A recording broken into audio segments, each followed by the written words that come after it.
Before we begin, let me ask you something. What if the reality you trust is balanced on something far stranger than everyday experience suggests? What if the smallest fragments of existence refuse to follow the rules that shape everything you see?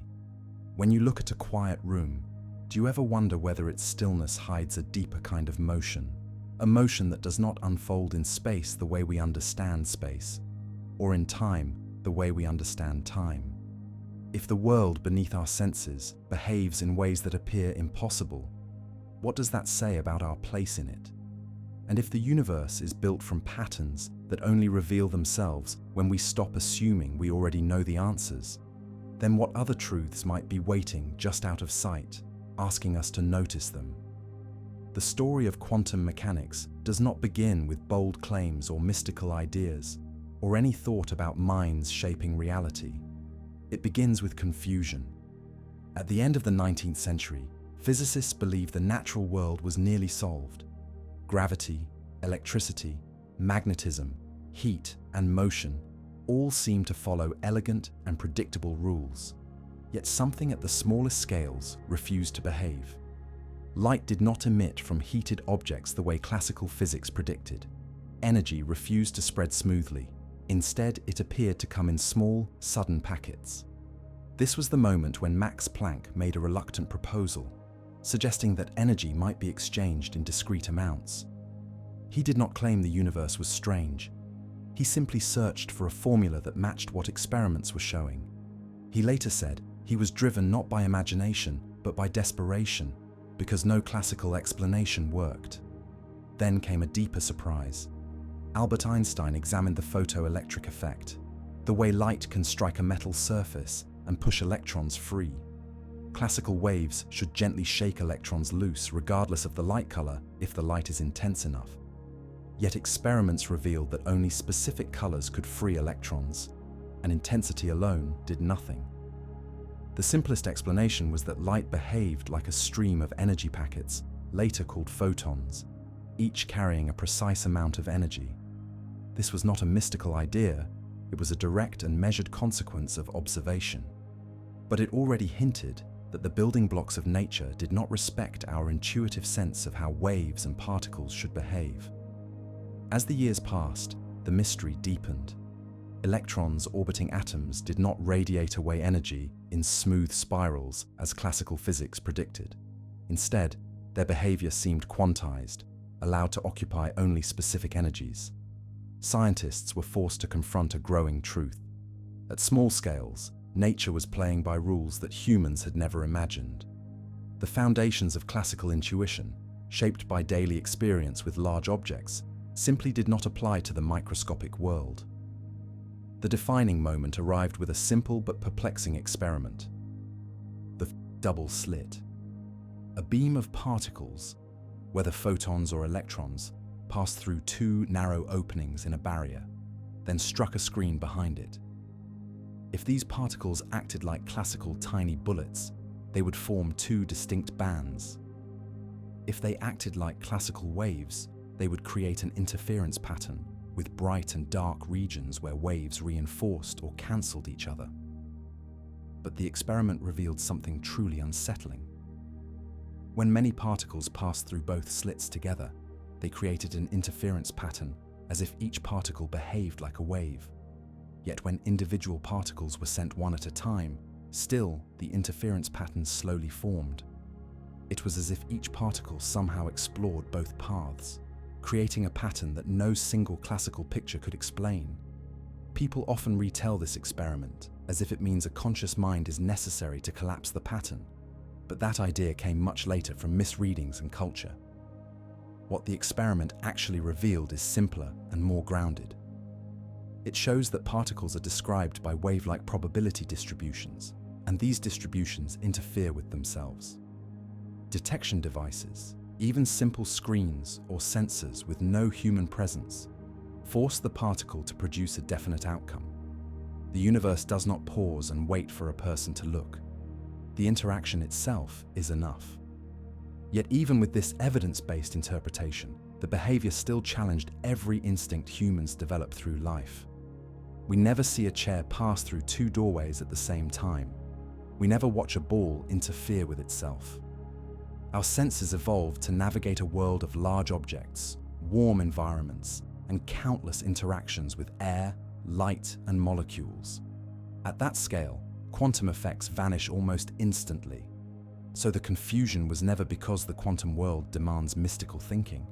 It was because our intuition was shaped in a domain where quantum behavior has already disappeared. The early pioneers of quantum theory wrestled with this gap between intuition and experiment. Erwin Schrödinger created a wave equation that described how these probability waves evolve. Werner Heisenberg built a matrix framework that also matched what experiments revealed. Both approaches produced the same predictions, and experiments confirmed them again and again. Yet neither described what the world really is in everyday language. They described how it behaves, not what it feels like, or how it should make sense. Quantum mechanics was undeniably correct, yet conceptually unsettling. As this new framework spread, the language physicists used sometimes added to the confusion. Words like measurement and observation entered the scientific vocabulary. They were never meant to imply a human observer was required. Measurement meant any physical interaction that transferred information, such as a photon striking a detector or an electron hitting a plate. But to the public, these words sounded deeply personal. Observation felt tied to awareness. Measurement sounded like a deliberate act. Over time, these innocent terms took on a life of their own outside physics. Still, the scientific reality remained grounded. Quantum mechanics was not revealing a mind-driven cosmos. It was revealing a universe operating with mathematical rules that do not resemble the world of everyday experience. Superposition and interference were not exotic mind-linked phenomena. They were simply how matter behaves at extremely small scales when it is isolated from disturbances. And disturbances are everywhere at macroscopic levels, which is why we never witness quantum effects with objects large enough to hold in our hands. This is why so much misunderstanding began right here, in this clash between evidence and intuition. The experiments were precise, the mathematics was consistent, the predictions were astonishingly accurate, but the human mind naturally tries to fit new knowledge into familiar patterns. When those patterns fail, imagination rushes in to fill the gap. And for many people, imagination drifted away from what the experiments actually showed. To understand why these early discoveries sparked such wild interpretations, we must return to the heart of the mystery. We must look directly at the idea that caused the greatest confusion: superposition. What it means, what it does not mean, and why it never required consciousness in the first place. In the years following the first double-slit experiments, something interesting happened in the scientific community. Even though the results were clear and repeatable, many physicists struggled to find words that fully captured what was unfolding in their calculations. The mathematics spoke with precision, but ordinary language was slow to catch up. A wave was no longer a ripple in a material medium, and a particle was no longer a tiny solid bead following a sharp path. Instead, the fundamental pieces of reality seemed to exist in a state described by probabilities that only sharpened into definite outcomes through interactions. This was not a mystical state. It was an experimentally anchored one. But explaining it to a world raised on classical ideas was far from easy. The more scientists explored the quantum world, the more they realized that classical intuition had been shaped by objects that are unimaginably large compared to particles. Every grain of dust contains countless billions of atoms, each interacting with light, air, and heat at every moment. These interactions destroy the delicate quantum behavior long before it could ever reach the scale of ordinary experience. It is not that quantum mechanics stops working for large things. It is that quantum effects become hidden beneath layers of interactions that wash out the subtleties. The universe is not divided between quantum and classical rules. It is one unified system in which quantum behavior fades into classical behavior through continuous interaction with the environment This was why the pioneers felt such tension when describing what they discovered. Their equations were firm. The predictions matched every test. Yet when speaking to each other, they used metaphors and analogies that sometimes brought more confusion than clarity. Niels Bohr spoke about complementarity, the idea that different experimental setups reveal different aspects of quantum systems. Schrödinger wrote an imaginary story about a cat sealed inside a box to illustrate the tension between superposition and the appearance of definite outcomes. These were not claims about the physical world containing half-alive or half-dead animals. They were rhetorical devices meant to highlight conceptual puzzles. But as these illustrations spread beyond the laboratory, they were often taken literally.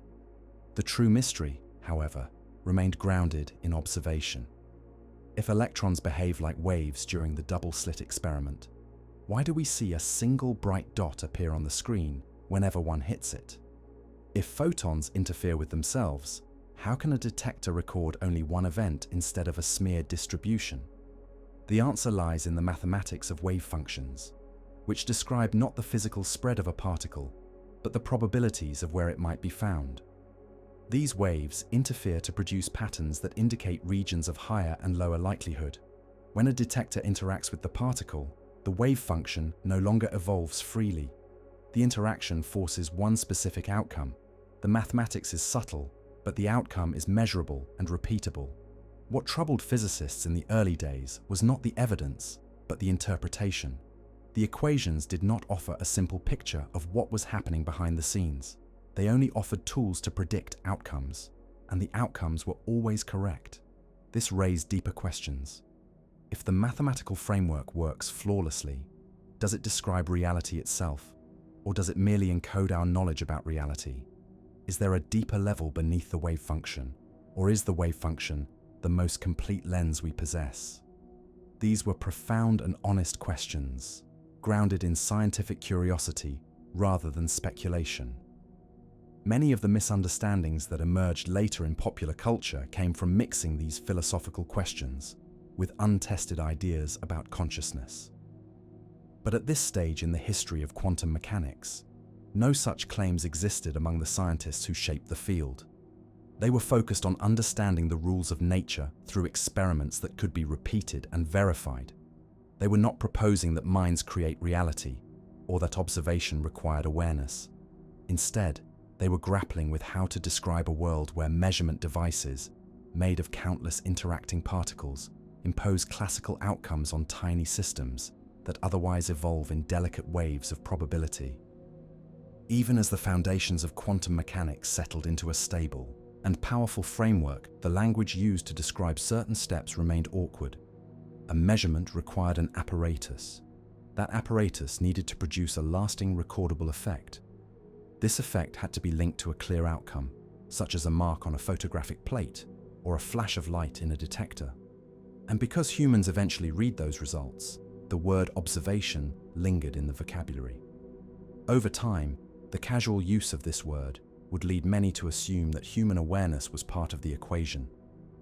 But the scientific meaning was always rooted in physical interaction, not perception. With each passing decade, experiments grew more precise. Electron diffraction confirmed the wave-like nature of matter. Atomic spectroscopy revealed the discrete energy levels predicted by the theory. Superconductivity and superfluidity emerged from quantum principles that operate across many particles, moving in coordinated ways. These were not signs of magic or consciousness-driven effects. They were signs that the mathematical rules governing small particles could, under the right conditions, stretch into the macroscopic world. By now, it had become clear that quantum mechanics was not a story of strange forces hiding behind mystical ideas. It was a story of careful measurement, precise prediction, and a gradual understanding that reality is not compelled to match human intuition. The world at small scales does not behave the way our eyes expect, because our eyes were not shaped to see that world. They were shaped to see sunlight scattered in air, objects large enough to hold, and environments warm enough that quantum delicacy cannot survive. This gap between what we observe and what the equations describe created fertile ground for misunderstanding. People wanted explanations that felt familiar. They wanted analogies that fit daily life. And when those analogies failed, some reached for extraordinary answers that were never suggested by the science itself. The early physicists did not deny the strangeness of their discoveries. They simply refused to claim more than the evidence allowed. But outside the boundaries of scientific caution, the mysteries of quantum mechanics sparked countless interpretations, many untethered from the experiments that gave rise to them. This brings us to the core challenge of understanding superposition. To grasp why it created so many dramatic interpretations, we must look carefully at what it truly describes. Not a particle being consciously aware of multiple possibilities, not a world waiting for a mind to decide its outcome. Superposition is a mathematical principle describing how states combine before an interaction forces a single result. And to appreciate its significance, we must explore its definition step by step, grounded entirely in what experiments have revealed. The journey toward understanding superposition followed a path shaped entirely by evidence, and this evidence often pushed physicists away from their own instincts. At first, many hoped there might be a hidden layer beneath quantum behavior, something familiar and classical that produced these strange effects. Perhaps particles followed definite paths, and the wave-like patterns were simply reflections of deeper rules that had not yet been discovered. But every attempt to build such a model was challenged by new experiments. Electrons deflected by magnetic fields behaved in ways that could not be explained by tiny spinning spheres. Atoms emitted light in discrete colors that matched precise energy transitions predicted by mathematical wave functions. Even the stability of matter itself, the fact that electrons do not spiral into atomic nuclei, depended on quantum rules that had no classical counterpart. Still, the biggest conceptual shift arrived when physicists recognized that quantum states do not describe a single property in isolation. They describe combinations of possibilities that only separate when an interaction occurs. An electron moving toward a double-slit barrier is not choosing one path or the other. It is evolving according to a wave function that encompasses both. But the moment it interacts with a detector or the environment around it, the delicate mathematical relationships that allow these possibilities to coexist are disrupted. What remains is a definite outcome, one that aligns with how we experience the world.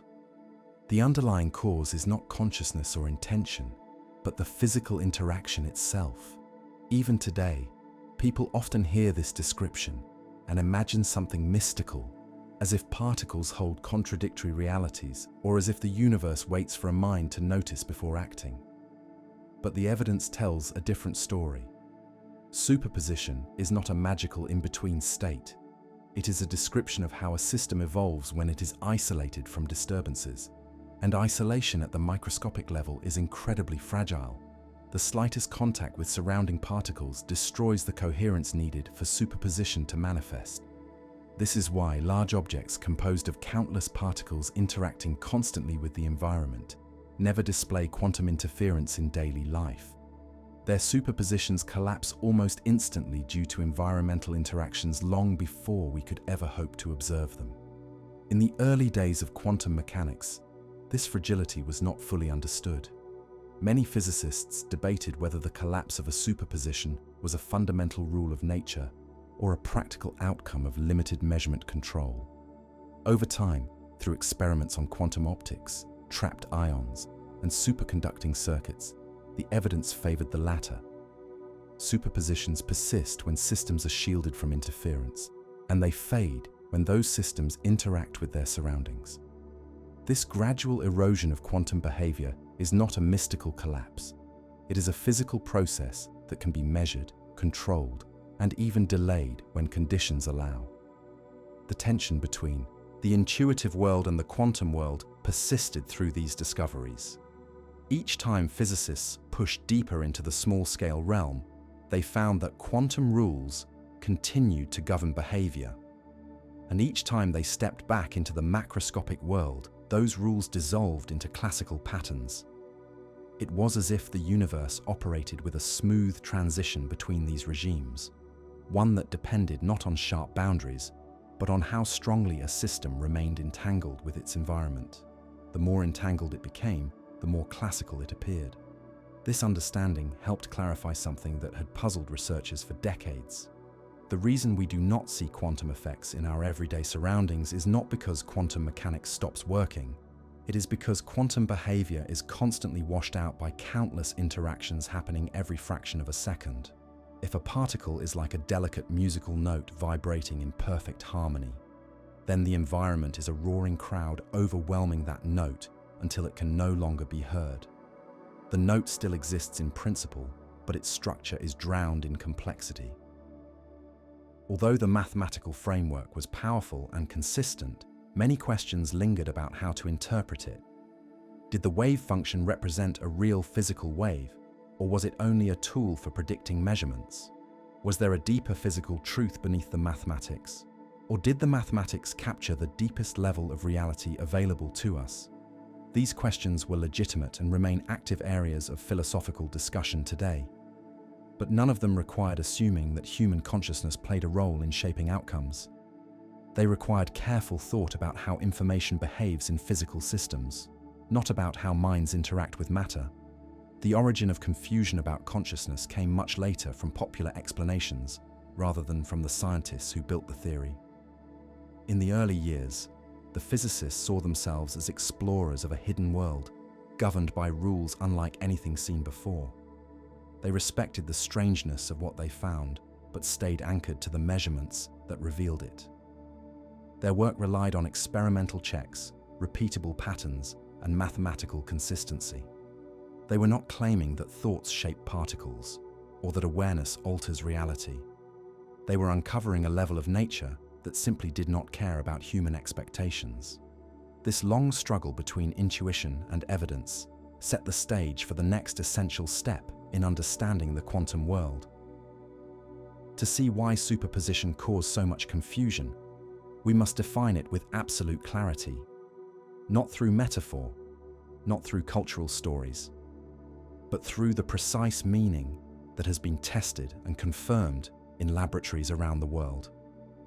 The next chapter takes us directly into that definition, showing what superposition truly is and why it has nothing to do with human consciousness. Superposition is often described as one of the strangest ideas in all of physics, yet the strangeness comes more from human expectation than from the phenomenon itself.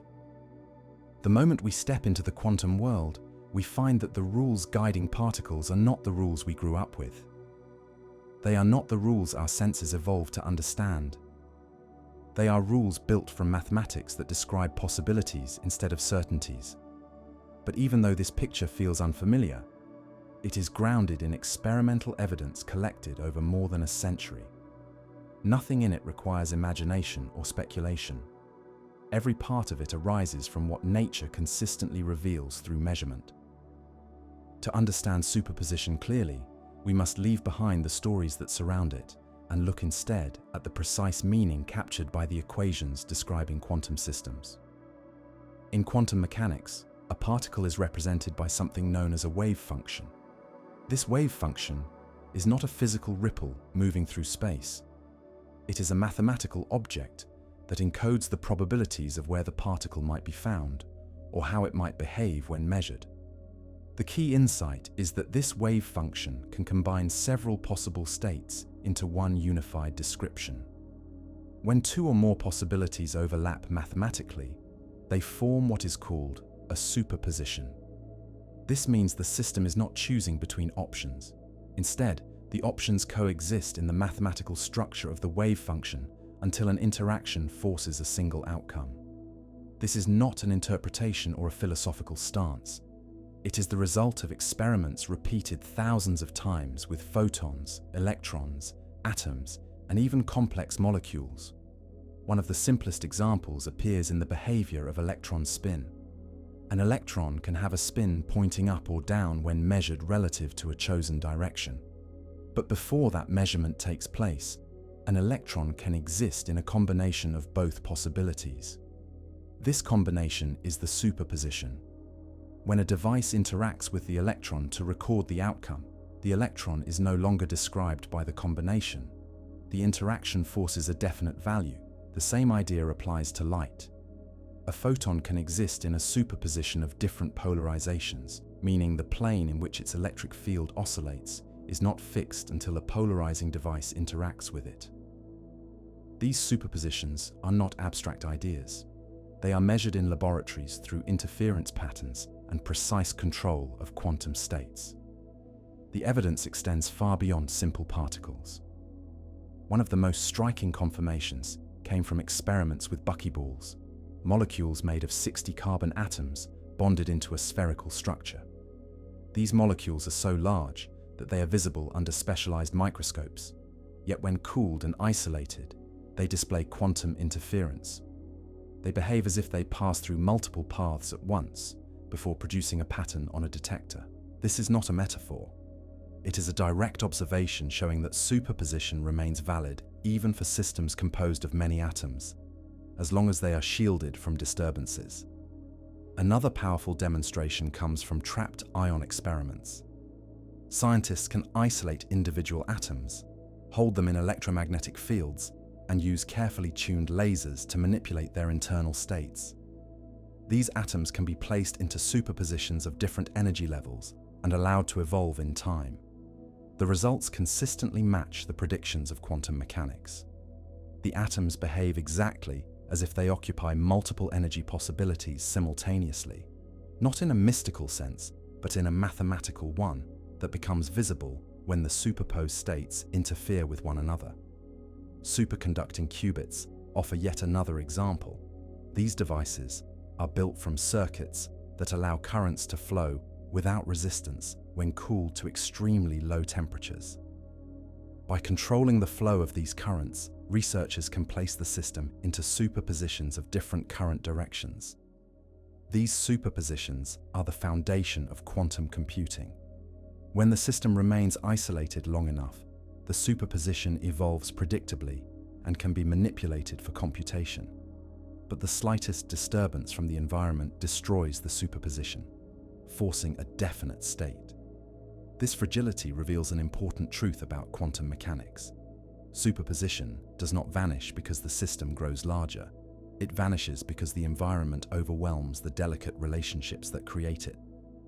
This is why macroscopic objects never display superposition in the way particles do. A chair or a stone or even a warm molecule is constantly interacting with countless particles around it. Light, sound, air, and heat bombard everything in the world we experience. These interactions entangle the system with its environment and erase the coherence required for superposition. In quantum mechanics, coherence describes the precise alignment of phases that allows different possibilities to interfere with one another. When that alignment breaks down due to environmental interactions, the system behaves in a way that matches classical expectations. This transition has been measured directly using photons, cold atoms, and quantum circuits. It is not speculation, it is experimental fact. Because superposition is often described in poetic language, people frequently misunderstand it as an object being in two places consciously or deliberately. But consciousness plays no role in any part of the process. The system evolves according to the mathematical rule of linearity, which states that if a particle can be in one state or another, it can also be in any combination of those states. This rule is built into the structure of the Schrödinger equation. There is no awareness, intention, or decision involved. Superposition is simply the natural way quantum states evolve when left undisturbed. When we think about superposition clearly, grounded in what experiments reveal, its strangeness becomes less mystical and more elegant. Nature allows possibilities to coexist until an interaction removes the freedom for those possibilities to overlap. The outcome is then a single result that appears classical because it has been forced into a definite state by its surroundings. This process is not a collapse driven by minds, but a transformation driven by physical contact. Every experiment ever performed on superposition supports this view. No experiment has ever shown that consciousness plays a role. The confusion surrounding superposition often arises not from the phenomenon itself, but from the way it was described in the early days of quantum mechanics. The pioneers did not always have clear language for the ideas they were uncovering. They spoke metaphorically, sometimes poetically, trying to capture concepts that had no parallel in classical physics. Over time, these metaphors drifted into popular culture, where they merged with stories about perception and awareness.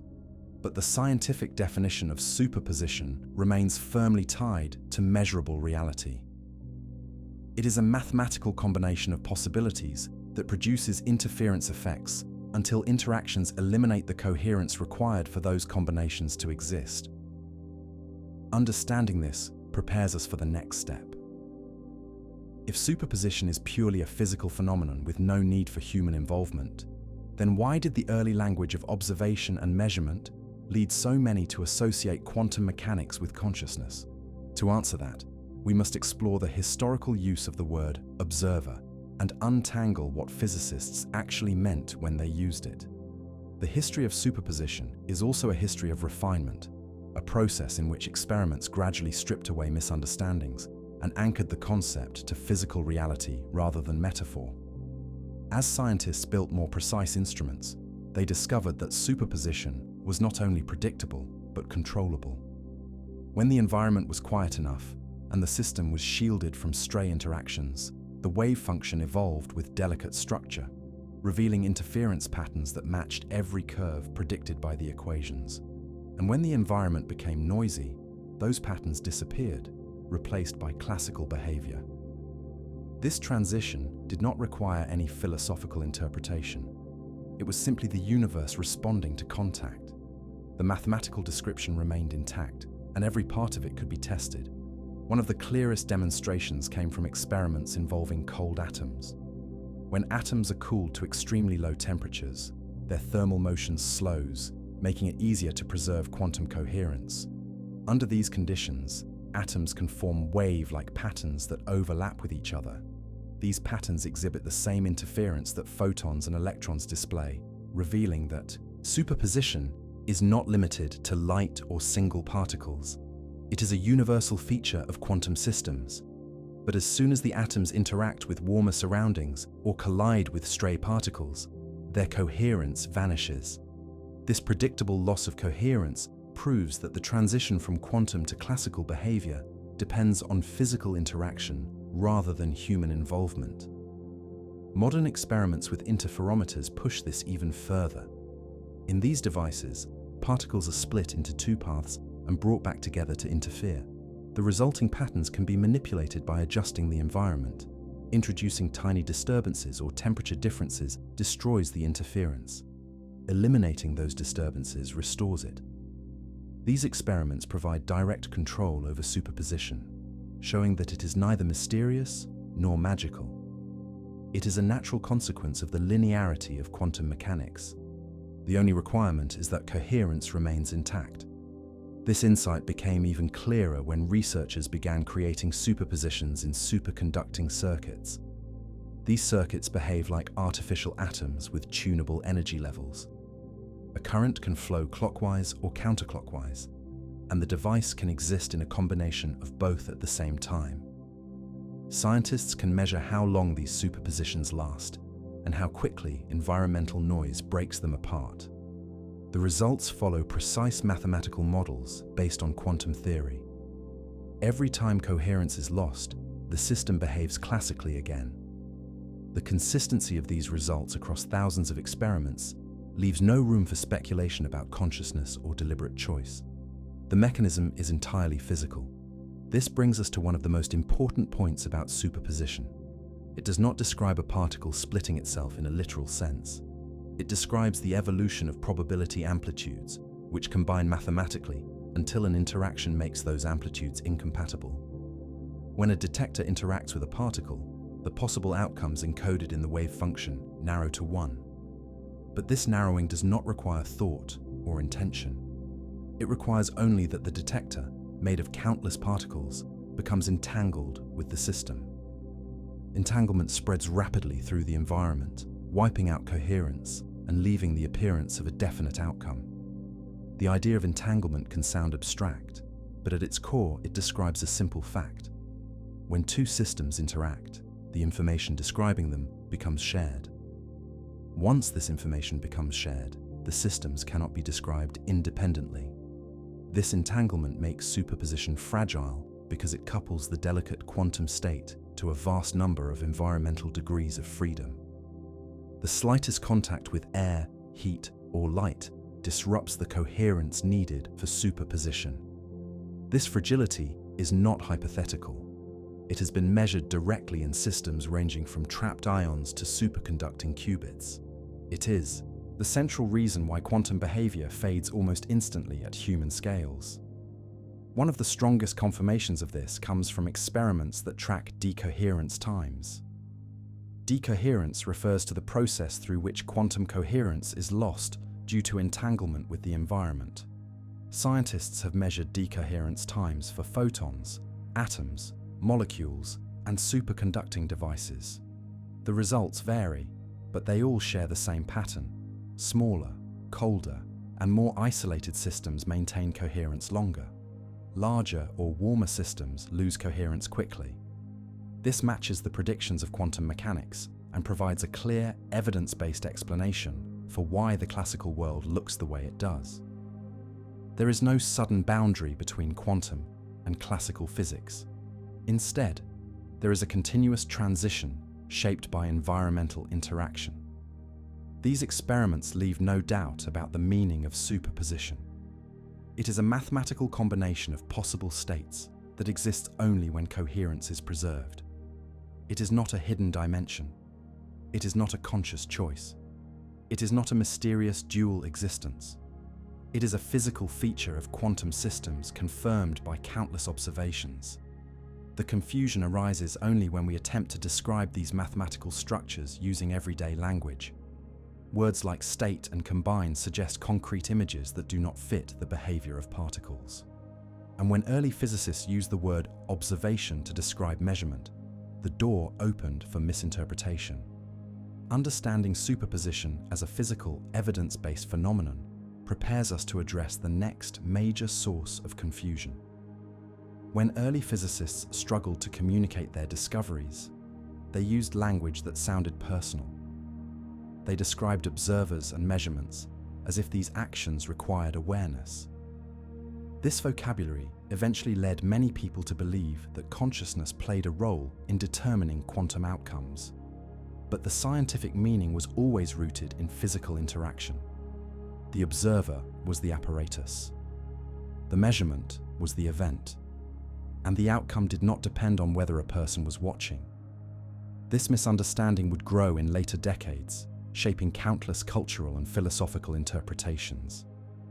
To clear this confusion fully, we must examine what physicists actually meant when they used the word observer, why the term caused so much trouble, and how modern physics avoids such ambiguity. That story begins in the early days of quantum mechanics, when its pioneers were still searching for words to describe a world unlike anything they had ever imagined. At the heart of superposition lies the principle of linearity, a rule so simple in form, yet so powerful in consequence that it reshaped the entire understanding of microscopic reality. Linearity states that if a quantum system can be in one state, and it can also be in another state, then it can exist in any combination of those states. This is not a philosophical statement. It is a direct mathematical rule built into the equations governing how quantum systems evolve. The Schrödinger equation, which describes how wave functions change in time, is linear. This means that when two possible states overlap, the result is not a choice between them, but a unified superposition that evolves as a single, coherent entity. Every experiment ever performed on quantum systems confirms the predictions that follow from this rule. Yet even as the mathematics gives clarity, the language used to describe it can lead to confusion. When we say a photon is in a superposition of different polarizations, the description invites images that do not match the physical reality. The photon is not splitting its identity or hovering between concrete states. Instead, the wave function contains components corresponding to different polarization directions, and these components combine until a measurement interacts with the system. The moment of measurement is not a moment of awareness. It is a moment of entanglement. The device that interacts with the photon becomes correlated with one of the possible outcomes, and this correlation spreads through the environment so quickly that all other possibilities lose coherence. What remains is the appearance of a definite state. This is the essence of what experiments reveal. Superposition persists only when the environment remains silent. It requires isolation, shielding, and control. It requires temperatures so cold that thermal motion slows to near stillness. It requires protection from stray particles, scattered photons, and microscopic vibrations. When these conditions are met, superposition endures. When they are not, coherence disappears. This pattern holds across every system where it has been tested, from single photons to complex molecules, from trapped ions to quantum circuits. It is a universal rule of nature, with no need for consciousness to intervene. The clarity with which modern experiments reveal this behavior stands in contrast to the confusion created by early descriptions. When the pioneers of quantum mechanics first confronted these ideas, they were venturing into territory with no common vocabulary. They sought ways to explain uncertainty, probability, and measurement using words drawn from everyday life. The word observation became a convenient shorthand for the process in which a system interacts with a device that yields a measurable result. But because humans read those results, the word took on an unintended implication. It made people think the mind was part of the mechanism, even though no experiment ever required awareness to play a role. As quantum mechanics matured, physicists grew more careful with their language. They replaced observer with detector or apparatus. They replaced observation with interaction or measurement event. They described the system, the device, and the environment as parts of a single physical process.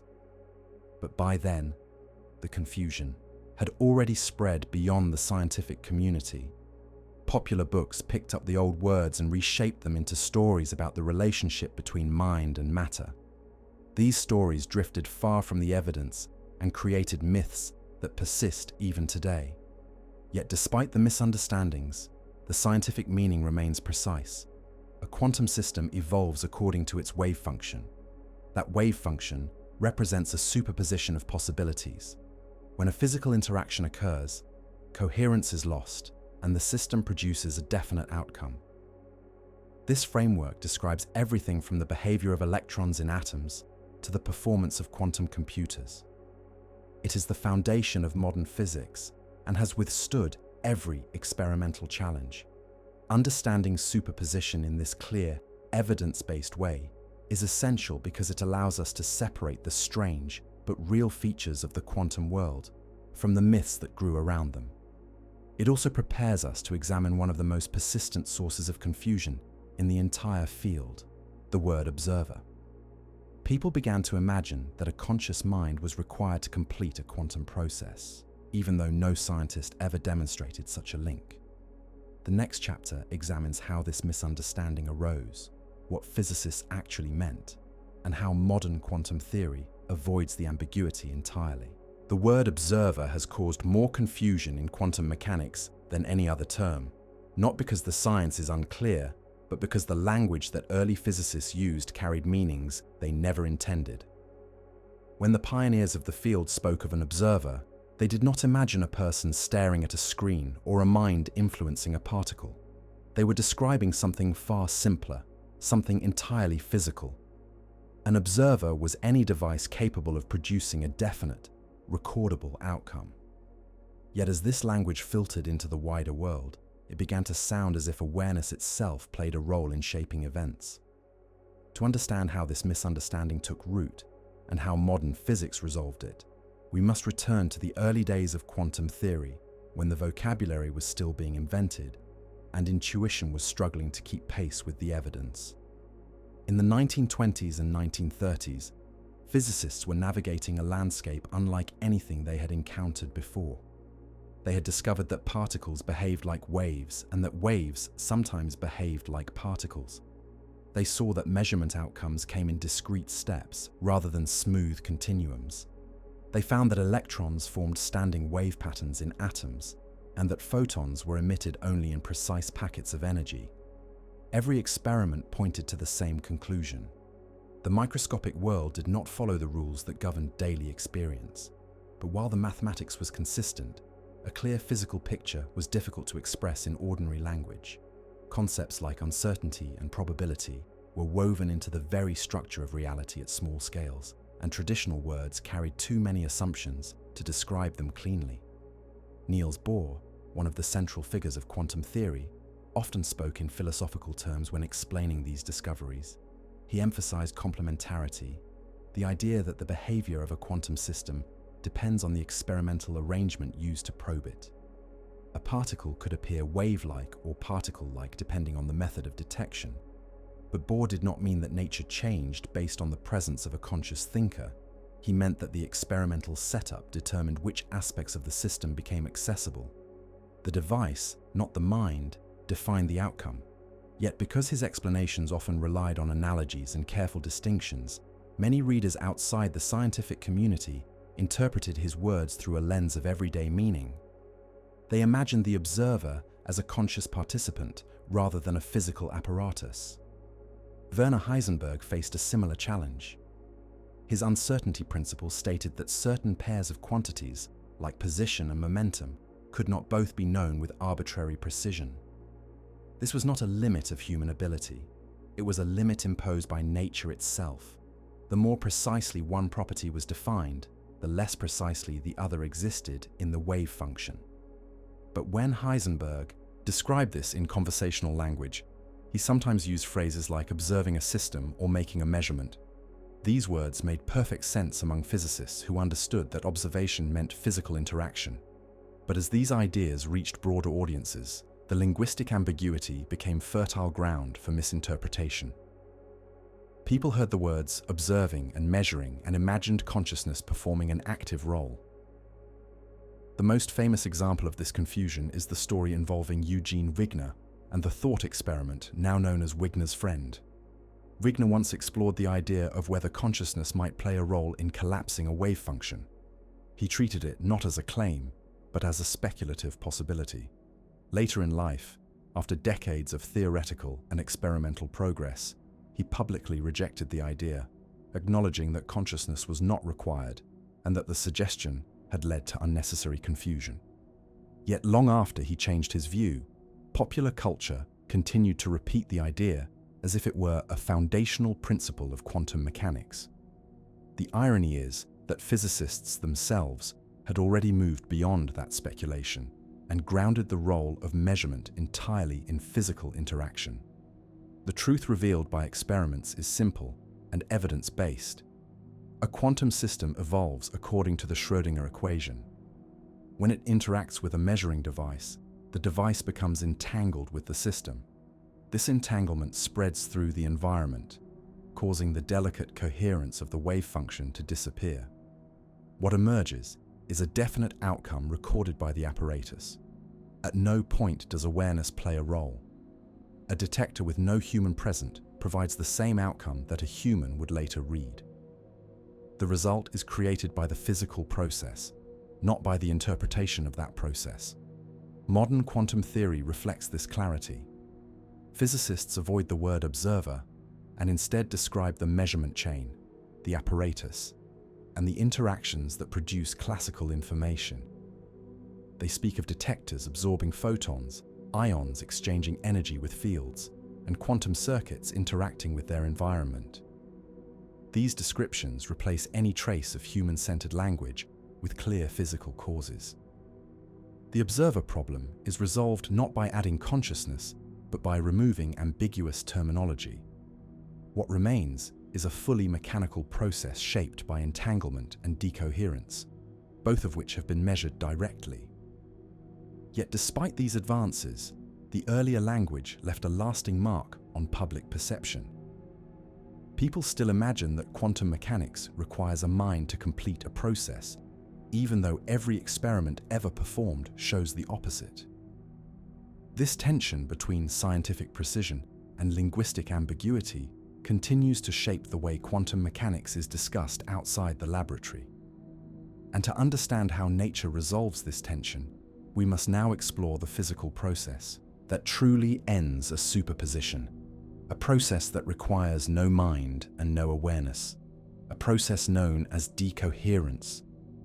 The deeper we look into the history of the observer problem, the more we see that the confusion grew not from science itself, but from the struggle to translate new discoveries into ordinary language. When early physicists described their experiments, they relied on familiar words because no other vocabulary existed at the time. They spoke of observing a particle, recording a result, or preparing a state. But beneath these words lay a precise physical meaning. An observer was a piece of equipment designed to interact with a quantum system in a controlled way. A measurement was the moment when that interaction produced a stable record.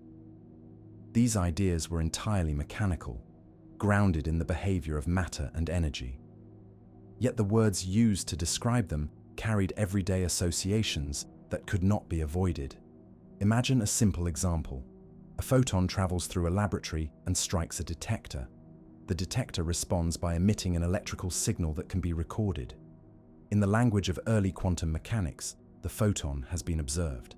But there is nothing conscious about this event. The detector does not think, it does not interpret, it does not choose. It merely interacts with the photon in a way that yields a measurable effect. When early physicists used the word observe, they meant nothing more than this physical interaction. But because the word already carried implications of awareness, many people outside physics assumed that consciousness itself was required to complete the process. This misunderstanding was amplified by the philosophical tone of some early writings. Bohr often spoke about the limits of classical language and the ways in which experiments define what can be said about a system. These ideas were subtle and often abstract. He meant that classical concepts such as particle or wave could not be applied directly in every situation, but his explanations sometimes used analogies and careful distinctions that invited misreading. Outside the scientific community, these writings were taken to suggest that the mind of the observer played a fundamental role in shaping physical reality. In reality, Bohr intended no such implication. He was describing the structure of experiments, not the structure of consciousness. The situation became even more tangled with Schrödinger's imaginary example of a cat sealed inside a container. He did not propose that an animal could genuinely exist in a half-alive state. He was pointing out the tension between quantum superposition and the appearance of definite outcomes in everyday life. The thought experiment was a critique, not a claim, but popular culture embraced the image of the cat in a way that detached it from its original purpose. The metaphor escaped its context and took on a symbolic meaning that Schrödinger never intended. This pattern repeated with Wegener's early speculation about consciousness. For a brief period, he considered the possibility that awareness might play a role in collapsing a wave function. He later abandoned this idea after recognizing that physical interaction alone provided a complete explanation. But the idea survived in popular imagination long after he rejected it. People repeated it because it sounded profound, not because it reflected experimental evidence. The scientific community had already moved on, but the story persisted. Today, quantum mechanics is expressed with far greater clarity. Physicists describe measurement as a process in which a quantum system becomes entangled with a device that records a definite outcome. This device may be a photodetector, an ion trap, a superconducting circuit, or a cloud of atoms. The key requirement is that the interaction produces a result that cannot be undone. Once this correlation forms, the system adopts a definite state relative to the device. This process does not require a human presence. It does not require awareness. It does not depend on interpretation. It unfolds automatically as a consequence of the physical laws governing entanglement. Experiments confirm this with remarkable consistency. A detector left running in an empty laboratory records the same outcomes that a human would read later. Interference patterns vanish or appear depending solely on whether the system interacts with a measuring device, not whether someone is watching. Whether the results are stored electronically or chemically or mechanically, the outcome is the same. The observer is not the mind, but the machinery that captures the event. The universe makes no distinction between a photon striking a detector and a photon striking an object that no one sees. The process is indifferent to consciousness. Understanding this distinction is essential because it shows that the apparent mystery of observation in quantum mechanics is a linguistic artifact rather than a physical one. The early terminology created the impression that the mind plays a role, but the experiments reveal a different truth. Quantum systems evolve through physical interactions, and the emergence of classical outcomes is driven by entanglement and decoherence.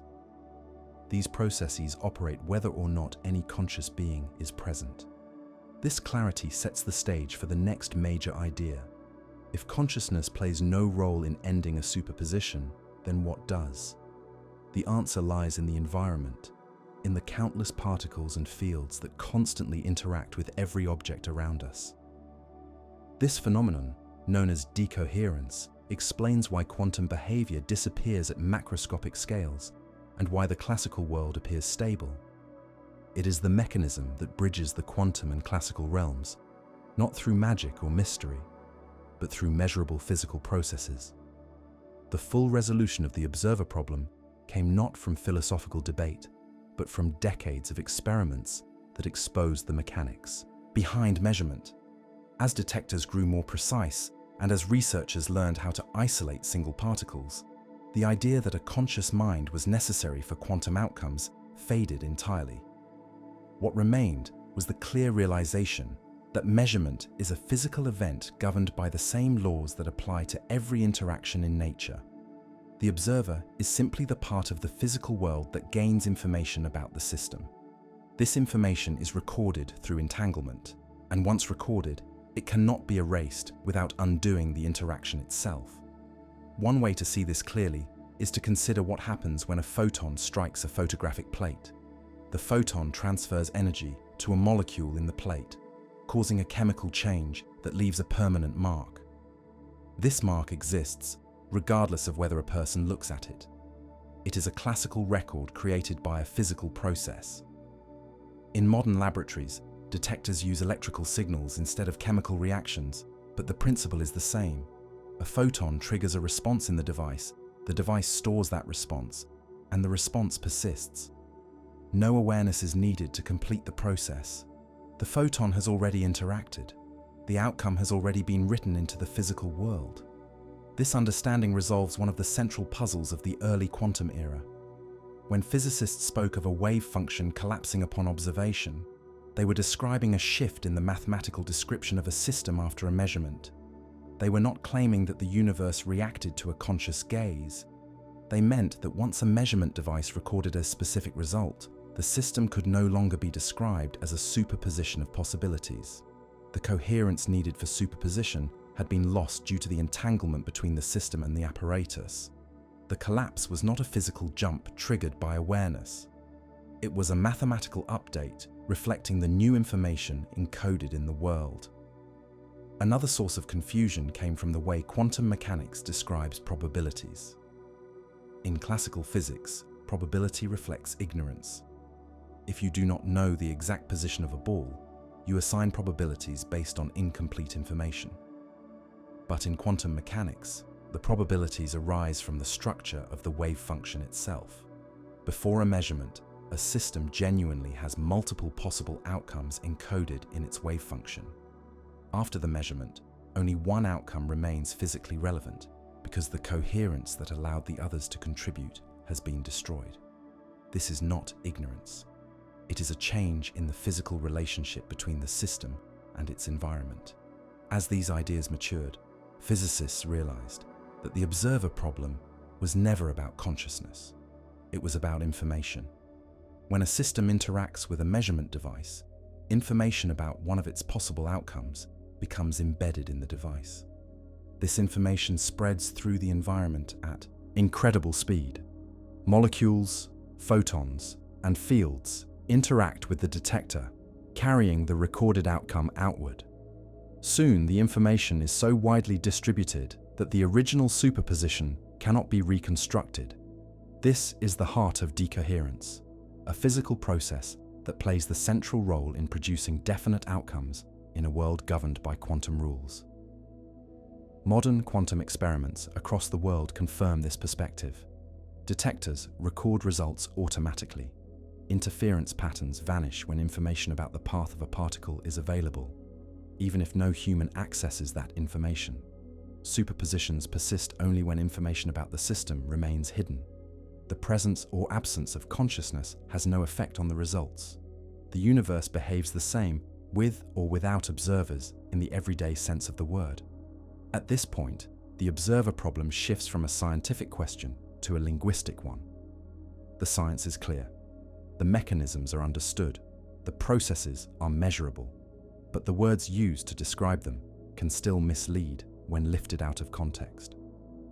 This is why modern physicists avoid ambiguous terminology. They describe detectors, apparatuses, interactions, entanglement, and decoherence. They frame measurement as a physical event rather than a mental one. In doing so, they preserve the integrity of the science and prevent the confusion that once led people to draw unsupported conclusions about the role of consciousness in quantum mechanics. This clarity is crucial because it brings us to the next major step in understanding the quantum world. If measurement outcomes do not require consciousness, and if physical interaction ends superposition, then what exactly is the mechanism behind this transition? How does the environment erase coherence? How does a wave function that once encoded many possibilities become a single classical result? The answer lies in decoherence, the process that turns fragile quantum superpositions into the solid classical world we experience. Decoherence does not rely on interpretation or speculation. It is measurable, predictable, and central to modern quantum technology. It is the bridge between the microscopic and the macroscopic.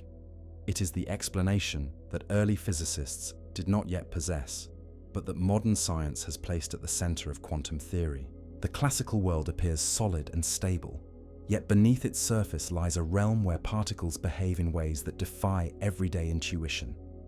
For many decades, physicists searched for the reason quantum behavior fades as systems grow larger or interact with their surroundings.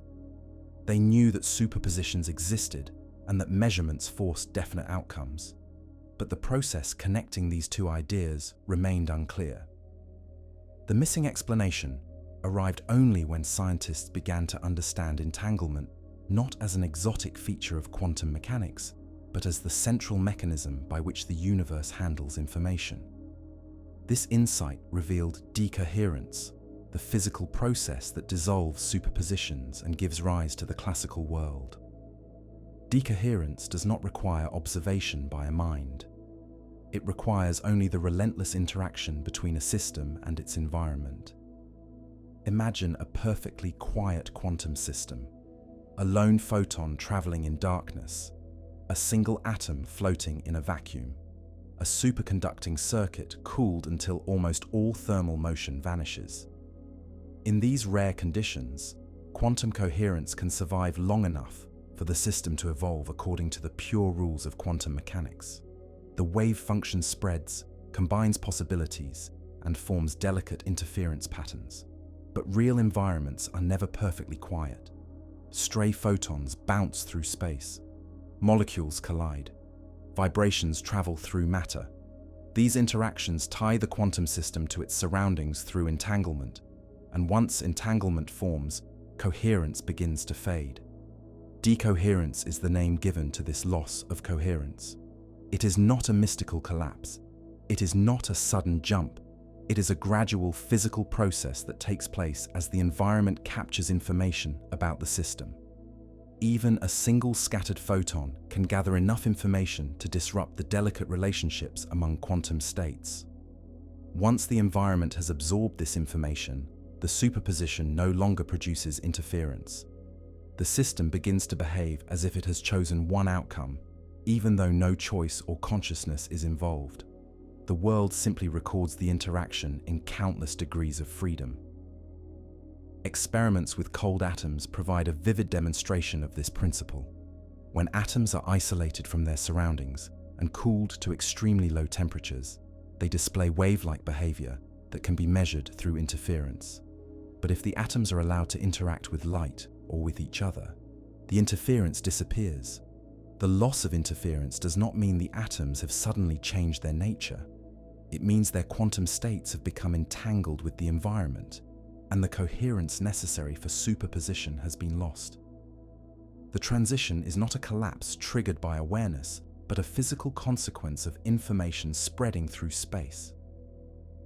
Superconducting qubits in quantum computers reveal decoherence with remarkable clarity. These devices are designed to maintain superpositions of different current states for as long as possible.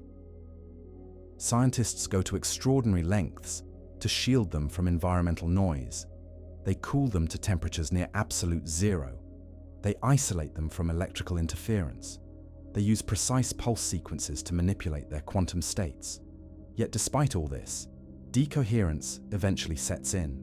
Vibrations, stray photons, and fluctuations in the surrounding materials slowly erode coherence. The time it takes for this to happen, known as the coherence time, is one of the central limitations of quantum computing. It demonstrates with complete clarity that decoherence is a physical process driven by environmental interaction. Another striking example comes from experiments using photons in optical interferometers. Photons are sent down two paths, allowed to interfere, and detected on a screen. When both paths are open and undisturbed, interference patterns appear. But if researchers introduce a device that can reveal which path the photon took, even if no one reads the result, the interference vanishes. This disappearance occurs because information about the path becomes encoded in the environment. The photon becomes entangled with the device that could, in principle, reveal its path. The environment now contains information that destroys coherence, and the interference pattern no longer forms. The outcome changes not because someone looked, but because the environment gained information. These experiments converge on a single conclusion. The boundary between quantum and classical behavior is not defined by size or material or consciousness. It is defined by entanglement. As long as a system remains isolated, it behaves according to quantum rules. As soon as it interacts with its surroundings, it begins to behave classically. This insight dissolves the old mystery of measurement. There is no special moment when a conscious observer steps in to choose an outcome. The environment enforces classical behavior through decoherence long before any mind becomes involved. Understanding decoherence also reveals why the classical world appears so stable. A chair or a tree or a stone contains countless atoms interacting with light, air, and thermal motion. These interactions produce entanglement on unimaginably fast timescales. Any coherence that might exist disappears almost instantly. The objects around us appear solid and definite because their quantum states have been tied to the environment through constant interaction. This process happens automatically, without anyone noticing. It is the natural way the universe transitions from the microscopic to the macroscopic. Yet even as decoherence explains the emergence of classical outcomes, it does not eliminate all questions. It shows how coherence is lost, but does not specify why one particular outcome appears, rather than another. Decoherence provides the mechanism, but interpretation remains a topic of philosophical interest. What matters for our purpose is that decoherence fully removes the need for consciousness from the explanation. Measurement is a physical event shaped by entanglement and environmental interaction. Awareness plays no role in the transition from quantum possibilities to classical outcomes. This understanding prepares us to approach one of the most often misunderstood topics in modern science, the nature of consciousness itself. For many years, some people believed that the strangeness of quantum mechanics offered a pathway to explain the mystery of mind. But neuroscience tells a different story. one grounded not in quantum effects, but in the structure and function of the brain. To separate fact from fiction, we must now leave the microscopic world behind and look at what the evidence reveals about consciousness through the lens of biology. Decoherence becomes even clearer when we consider how rapidly information spreads through the environment. A single interaction between a particle and a molecule of air or a stray photon may seem insignificant, yet the effect multiplies almost instantly. The molecule that scattered the photon collides with others. The photon continues outward, striking more particles. Vibrations ripple through matter. Within a tiny fraction of a second, information about the system has dispersed across an enormous number of degrees of freedom. This spreading is irreversible in practice, not because the laws of physics forbid reversal, but because the information becomes so widely distributed that no realistic process could ever gather it again. The loss of coherence is not a sudden collapse.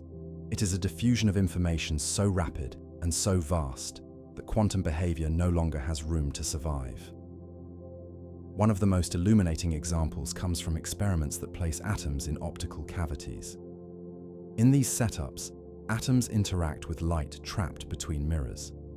Scientists can control the strength and duration of these interactions with remarkable precision. When the atom remains isolated, its quantum state evolves coherently, and interference patterns can be observed. But as soon as the atom interacts with even a small amount of stray light, the coherence begins to degrade. The environment records faint traces of the atom state, and each trace contributes to the erosion of superposition. Researchers can measure how quickly this happens, and the results align perfectly with theoretical predictions based on entanglement and environmental coupling. Nothing in these experiments hints at any role for human awareness. The transition from quantum behavior to classical behavior is fully accounted for by the flow of information. Superposition survives only when the environment is unable to store information about the system. This is why experiments that reveal quantum behavior require extraordinary isolation. Devices must be cooled to temperatures so low that thermal motion nearly stops. Laboratories must be shielded from electrical noise and scattered light. Even tiny vibrations from nearby machinery must be controlled. These precautions are not taken for philosophical reasons.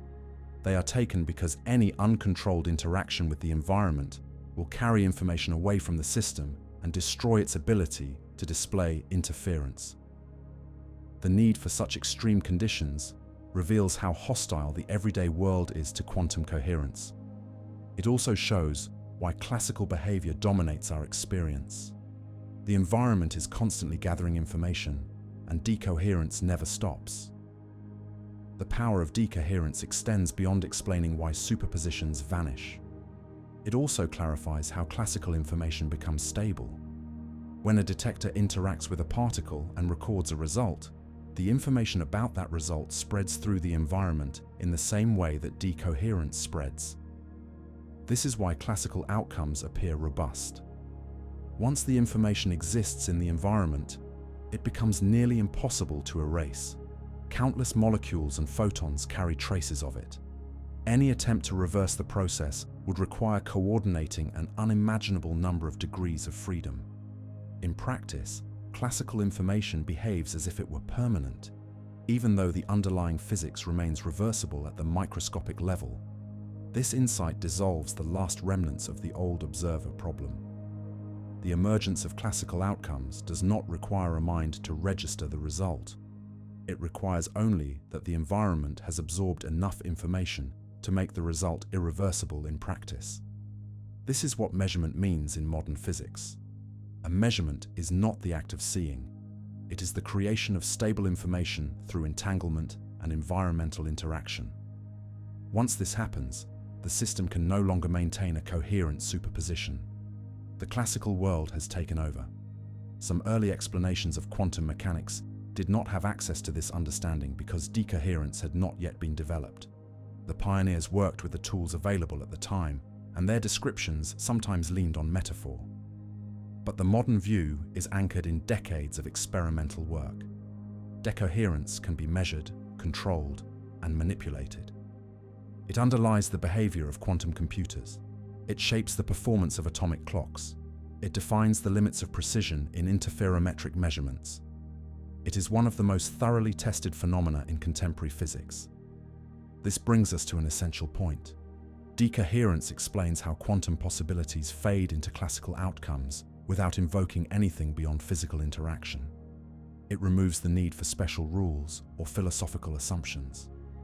It places the transition firmly within the structure of quantum mechanics. And it provides a bridge between the strange behavior of particles and the stable world we inhabit. Yet even with this clarity, a new question emerges. If decoherence explains the disappearance of superposition, then where does consciousness fit into this picture? Does the mind require quantum effects? Does the brain operate in a way that depends on coherence or entanglement? Some have wondered whether quantum mechanics could hold the key to understanding awareness itself.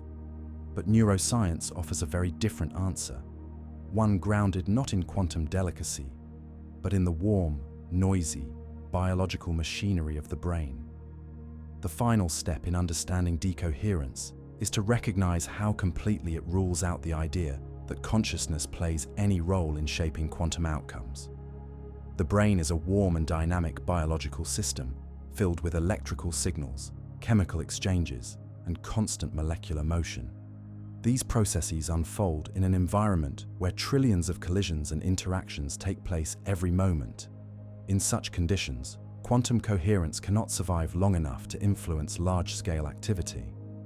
The very mechanism that explains why chairs and stones behave classically also explains why neurons and synapses behave classically. The environment overwhelms coherence so quickly that any quantum state inside the brain would lose its structure before it could contribute to thought, memory, or awareness.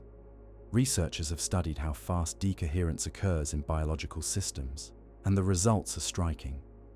Even the simplest molecules inside a cell interact with their surroundings so frequently and so energetically that any quantum superposition would vanish in extremely short timescales. The warm and wet environment of the brain, filled with moving ions and fluctuating electric fields, is the opposite of the carefully isolated conditions required for quantum coherence. Superconducting qubits require temperatures near absolute zero and isolation from almost every form of external disturbance. By contrast, neurons operate in an environment of rapid chemical reactions, constantly shifting voltage gradients and thermal agitation. Decoherence sweeps through such an environment almost instantly, turning any fragile quantum behavior into classical noise. This understanding closes the loop between quantum physics and the world we experience. Decoherence does not simply explain why macroscopic objects appear solid. It also explains why the brain cannot sustain quantum states long enough to play a role in cognition. The same interactions that stabilize classical behavior in physical objects also stabilize classical behavior in neural processes. Every part of the evidence points in the same direction. The brain functions through electrical impulses, molecular binding, neurotransmitter release, and large-scale patterns of neural activity. These processes do not require coherence or entanglement. They operate through well-understood biological mechanisms that have been measured and verified in countless experiments. The implication is profound, yet grounded. Consciousness emerges not from delicate quantum states, but from networks of neurons communicating through ordinary electrochemical signals. Even the fastest and most subtle neural events unfold over timescales far slower than the rapid decoherence occurring at the molecular level. The brain is not a quantum computer. It is a biological organ shaped by evolution to process information efficiently using classical physics. The beauty of this realization lies in its simplicity. Awareness does not rely on exotic states of matter. It arises from coordinated patterns of neural activity that have nothing to do with superposition. Decoherence, therefore, settles two mysteries at once. It explains why quantum behavior disappears in large systems, and why consciousness cannot influence or depend on quantum processes in any meaningful way. It shows that the emergence of classical reality is not the result of a mind collapsing a wave function, but the result of the environment destroying coherence. The measurement problem, once a puzzle filled with ambiguous language and philosophical speculation, becomes clear when viewed through the lens of entanglement spreading through the world around us. With the mechanism of decoherence established, the path forward is open. We can now explore consciousness not as a quantum phenomenon, but as a biological one. The next chapter will turn away from the microscopic realm and look directly at the evidence from neuroscience. There, we will find the brain operating through processes that are entirely classical, entirely physical, and entirely independent of the quantum strangeness that unfolds at the smallest scales of nature. Consciousness often feels mysterious, because it is the one phenomenon each person experiences directly, yet cannot observe from the outside. For generations, people have wondered whether awareness might arise from some hidden layer of reality, perhaps even from the strange rules governing the quantum world. But when we examine the brain through the careful methods of neuroscience, a different picture emerges. It is a picture built not from speculation, but from measurements, experiments, and decades of research into how neurons create thought. In this picture, consciousness is not a quantum effect. It is a classical process unfolding in a biological organ shaped by evolution, operating in an environment where quantum coherence cannot survive. The first step in understanding this is to recognize the scale at which the brain operates. Neurons are large compared to atoms. Their electrical activity involves waves of ions moving across membranes, changing voltage in ways that are easily measured with electrodes. These voltage changes propagate along axons, releasing neurotransmitters that influence other neurons. Each of these steps depends on interactions among countless molecules. These interactions involve thermal motion, chemical reactions, and electrical forces, all of which are described by classical physics. Nothing in these processes requires quantum coherence. In fact, coherence would be impossible in such a noisy environment. The brain is warm, active, and constantly interacting with the world around it. The conditions required for quantum behavior do not exist inside it. Studies of decoherence in biological systems confirm this. When scientists calculate how long a quantum superposition could survive inside a neuron, the answer is extraordinarily short.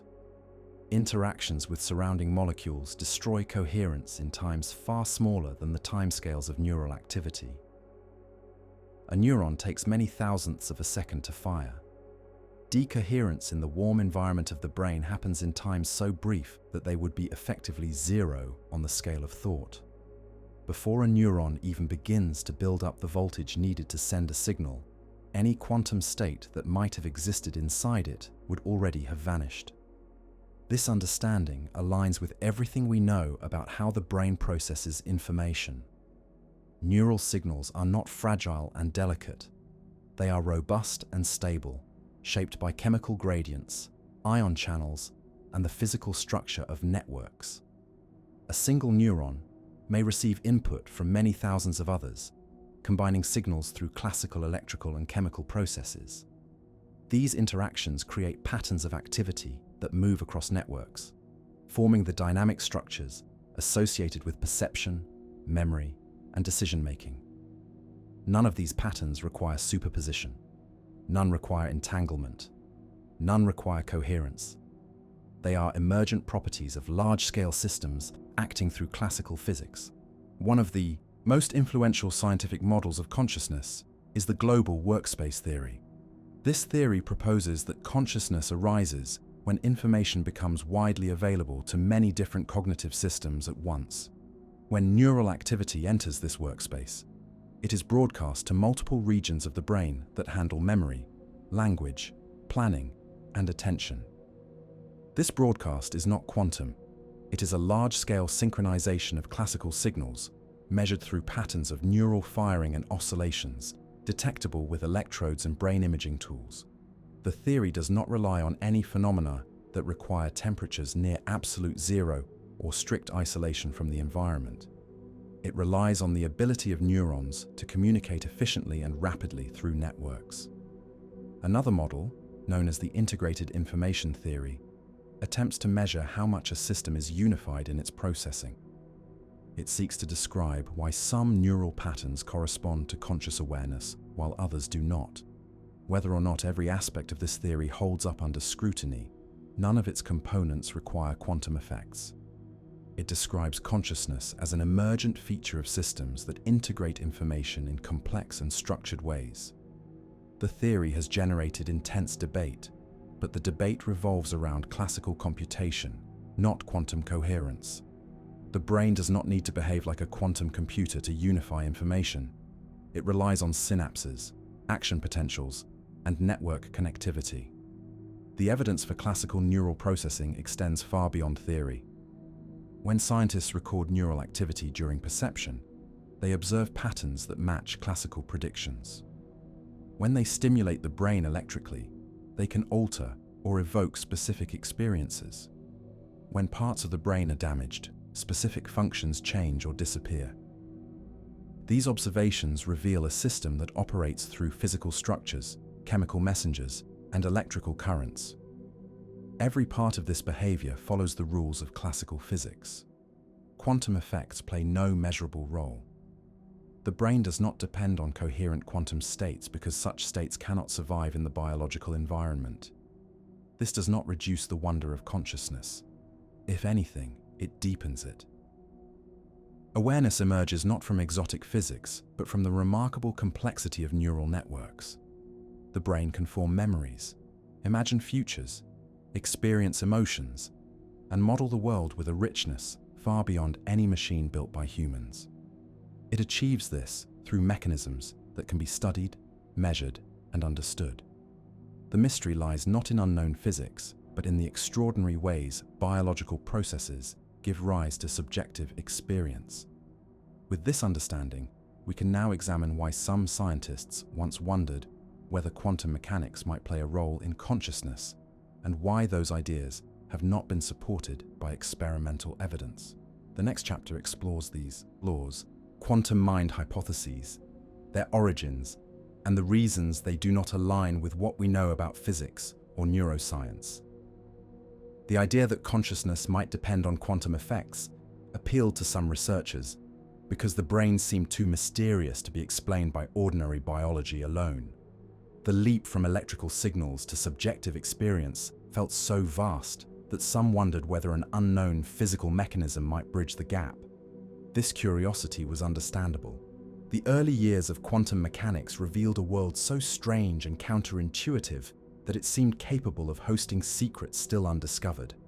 Yet as neuroscience advanced, the evidence consistently pointed in another direction. The brain behaves as a classical system, driven by large-scale interactions that leave no room for the fragility required by quantum coherence. The more we learn about neural function, the clearer this becomes.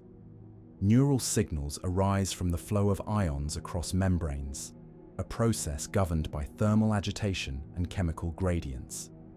These ions collide with thousands of molecules every moment, exchanging energy in ways that eliminate coherence long before it could influence awareness. Even the simplest components of neural activity depend on temperatures far too high for quantum states to survive. The idea that the brain might sustain delicate superpositions in such conditions contradicts every measurement made in biological environments. Coherence requires extreme isolation. The brain is the opposite of isolated. It is immersed in constant activity, driven by energetic chemical reactions that would destroy quantum delicacy instantly. Some have argued that microtubules, the structural fibers inside neurons, might shield quantum states long enough to influence thought. This idea arose from speculation rather than experiment. When physicists calculated how long a quantum superposition could survive inside a microtubule, the answer was many orders of magnitude shorter than the timescales of neural activity. Decoherence in such structures occurs so quickly that any quantum state would vanish far before it could affect perception or decision-making. Experiments have never revealed quantum behavior in microtubules. Instead, everything measured inside these structures behaves exactly as classical physics predicts.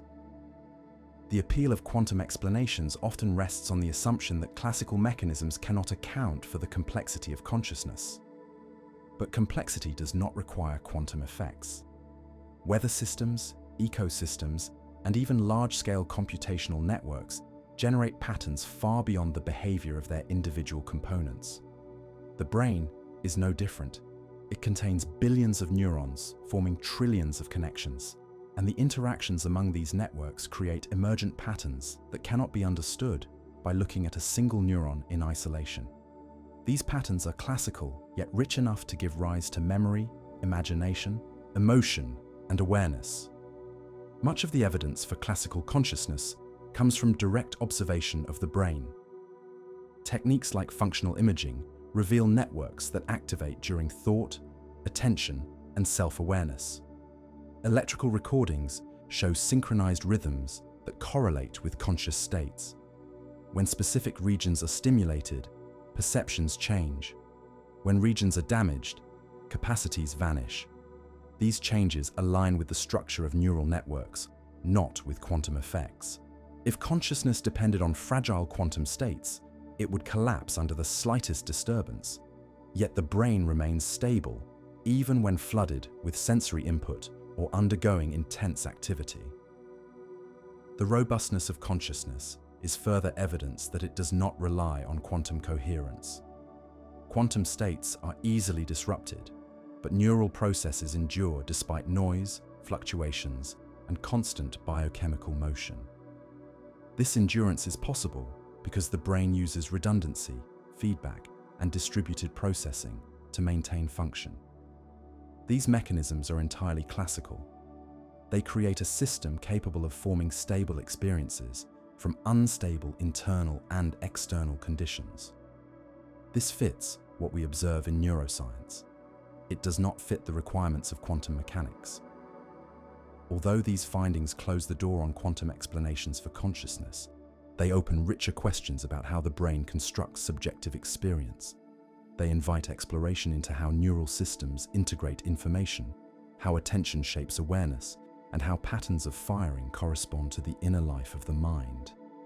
These mysteries are profound, but they do not require exotic physics. They require a deeper understanding of the biological machinery that evolution has shaped. With this foundation, we can now turn to the next part of the story. If the brain operates through classical processes and quantum coherence cannot survive in its environment, why did some scientists attempt to build quantum theories of consciousness? What did they propose, and why did those proposals fail when tested against evidence? The search for a quantum explanation of consciousness grew not from evidence, but from a sense of wonder at the strangeness of both mind and matter. Early theories emerged during a period when quantum mechanics was new and poorly understood outside physics. The rules governing the microscopic world seemed so different from classical expectations that some wondered whether the brain might use these rules in ways that ordinary matter did not. But as neuroscience advanced and experiments revealed the conditions required for quantum coherence, the gap between speculation and reality became clear. The brain does not operate in those conditions, and the proposals that relied on quantum effects failed under scrutiny. One reason these ideas were appealing is that consciousness appears unified. When you experience the world, you do not feel billions of neurons acting independently. You feel a single stream of awareness. Some thinkers imagined that quantum entanglement might help explain this unity, but entanglement is fragile. It requires isolation from the environment, careful control of interactions, and temperatures far colder than anything found in biology. The brain is warm, noisy, and constantly active. Entanglement within such conditions cannot survive. Measurements of neural tissue show nothing resembling the sustained coherence required for quantum binding. The unity of consciousness must arise from classical mechanisms that integrate information across networks. Another source of speculation was the speed of thought. Some assumed that quantum processes might explain rapid or subtle cognitive operations. But neural signaling speeds and synaptic responses are well documented. They depend on chemical diffusion, ion channel dynamics, and electrical conduction along axons. These processes occur on timescales compatible with classical chemistry and physics, not quantum mechanics. Researchers have measured every part of these interactions, from neurotransmitter release to the patterns of voltage changes during action potentials. None of these phenomena reveal any sign of superposition or coherence. They behave exactly as classical equations predict. Attempts to detect quantum effects inside neurons have consistently shown that any coherence would vanish before it could influence brain function. Interactions with water molecules, thermal motion, and electrical noise break coherence almost immediately. The timescale of these interactions is many orders of magnitude shorter than the timescale of neural processing. By the time a neuron begins to build a signal, any quantum state would have already dissolved into classical mixture. Experiments confirm this again and again. Decoherence rules out the possibility that the mind depends on quantum states. Even theories built around microtubules, the structural components inside cells, failed when tested. Calculations showed that coherence inside these structures would collapse far too quickly. Experiments revealed no quantum signatures in their behavior. They act as classical scaffolding for cellular processes, not as quantum information devices. The idea that they could host superpositions long enough to influence consciousness contradicted every piece of evidence from biology and physics. The appeal of these theories lay in their novelty, not their accuracy. These failures do not diminish the mystery of consciousness. They highlight the importance of grounding explanations in measurable reality. The brain is extraordinary, but it is extraordinary because of its complexity, not because it violates physical laws. Neural networks create patterns that give rise to awareness, and these patterns can be studied through classical tools. When people imagine quantum explanations, they often overlook the richness of classical emergence. Systems with many interacting parts can produce behavior that feels greater than the sum of their components. Consciousness arises from this kind of emergence, not from fragile quantum events. Understanding why quantum theories of consciousness fail also protects us from drawing unsupported links between two mysteries. Quantum mechanics contains puzzles. Consciousness contains puzzles, but puzzles do not imply connection. Each mystery requires its own explanation, and the evidence shows that the brain does not rely on quantum principles. The challenge of understanding awareness lies not in the physics of the microscopic world, but in the complexity of neural communication, integration, and representation. With this clarity in place, we can now address how quantum consciousness ideas moved beyond science into popular culture. These ideas were not supported by evidence, yet they spread widely. To understand why, we must explore how misunderstandings of superposition, observation, and measurement became transformed into sweeping claims about the mind creating reality. The notion that consciousness might arise from quantum processes did not originate from experimental evidence. It emerged from a mix of curiosity, misunderstanding, and the allure of connecting two deep mysteries. Some scientists wondered whether the brain might exploit the strange properties of the quantum world, while others speculated that awareness itself might be woven into the fabric of physical law. But when these ideas were tested against the actual behavior of matter, they collapsed under the weight of evidence. The brain does not operate in quantum isolation. It does not sustain coherence. It does not rely on entanglement. The proposals that tried to place consciousness inside the quantum realm failed not because they lacked imagination, but because they lacked compatibility with physics and biology. One of the most influential quantum mind proposals came from a collaboration between a physicist and an anesthesiologist. They suggested that consciousness might arise from quantum computations inside microtubules, the structural fibers found within neurons. Their idea was that these tiny filaments could sustain coherent quantum states long enough to perform operations beyond the reach of classical systems. At first glance, the idea seemed elegantly speculative. Microtubules are orderly, repeating structures. They sit near the machinery of cellular signaling. To some, they looked like the sort of place where quantum effects could hide undisturbed. But when physicists examined the proposal, they found overwhelming evidence that coherence could not survive inside microtubules for any meaningful duration. In biological tissue, molecules constantly collide, vibrate, and exchange energy.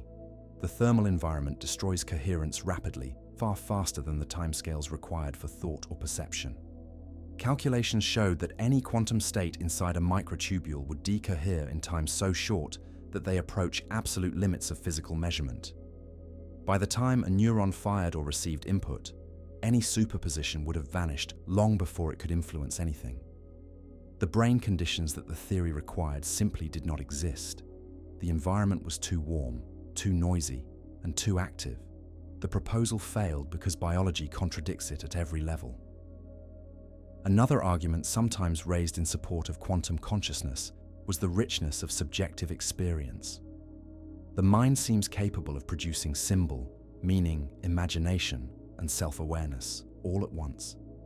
Some assumed that classical physics could not account for this complexity, but they overlooked the power of emergent systems.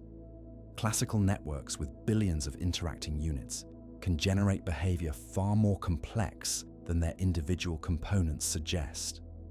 The brain uses redundancy, feedback loops, oscillating rhythms, and structured connectivity to create unified patterns of experience. None of this requires coherence or superposition. It requires scale and organization, both of which the brain possesses in abundance. Some thinkers speculated that entanglement might hold different parts of the brain together in unified awareness. But entanglement cannot survive in the conditions found in neurons. It requires isolation and coherence, both of which are destroyed by constant chemical and electrical activity. Experiments show no entanglement in neural tissue. The environment is too chaotic, the energies are too high, the interactions are too frequent. Entanglement collapses instantly under such conditions. The unity of consciousness must arise from classical processes, not from fragile quantum links. Even proposals involving anesthetics failed under scrutiny. Some researchers wondered whether anesthetics might disrupt hypothetical quantum processes in the brain, causing loss of consciousness. But detailed studies showed that anesthetics disrupt classical neural signaling by altering ion channels and neurotransmitter systems. Their effects can be modeled and measured without invoking quantum mechanics. They do not target microtubules. They do not influence coherence. They act on receptors and synapses, altering communication across networks. Their behavior further supports the classical view of the brain. Despite these failures, quantum mind hypotheses captured public imagination. They blended scientific vocabulary with metaphysical ideas in ways that felt profound, even when unsupported by data. But as neuroscience and physics advanced, the gap between speculation and reality widened. Quantum explanations for consciousness lacked measurable evidence. They lacked experimental confirmation. They lacked biological plausibility. The brain is too warm, too noisy, and too interconnected to sustain quantum delicacy. The collapse of these theories does not diminish the value of exploring consciousness.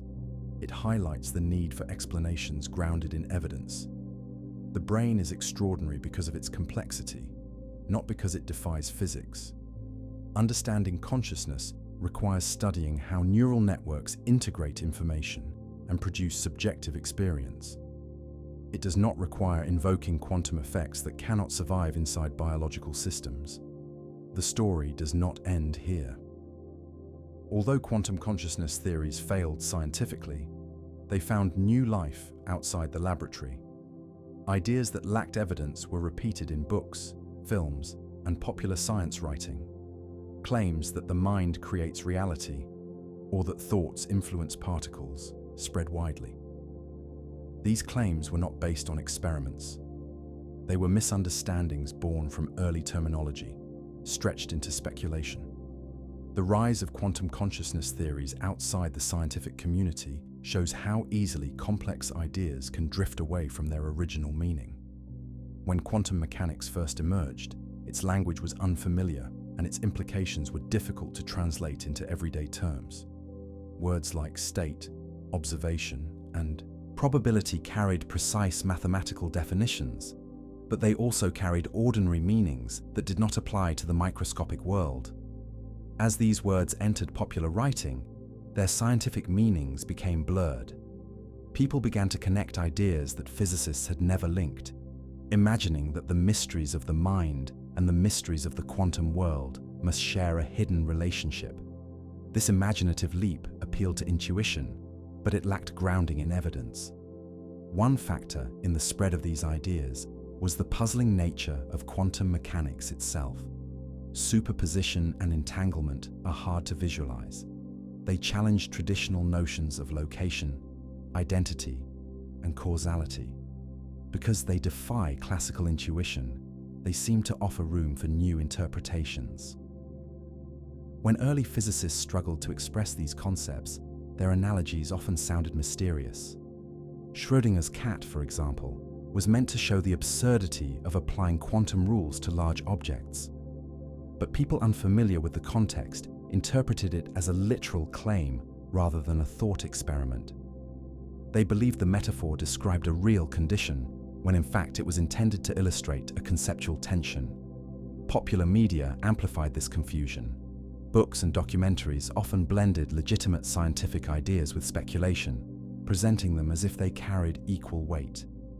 Phrases like "the observer influences reality" were extracted from their scientific context and repeated without explanation. They were stripped of the careful distinctions that physicists use to separate physical interaction from conscious awareness. Without these distinctions, the meaning shifted. The observer became a person rather than a detector. The collapse of the wave function became a mental act rather than a physical process.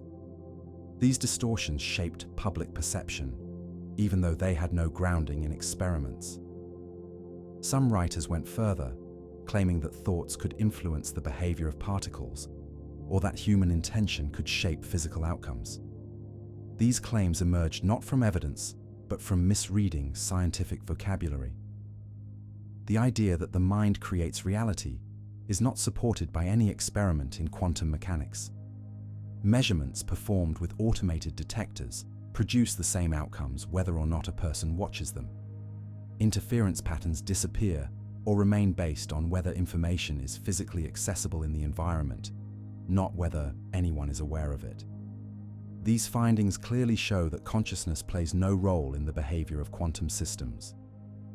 Another factor that fueled quantum consciousness speculation was the desire to find deeper meaning in the physical world.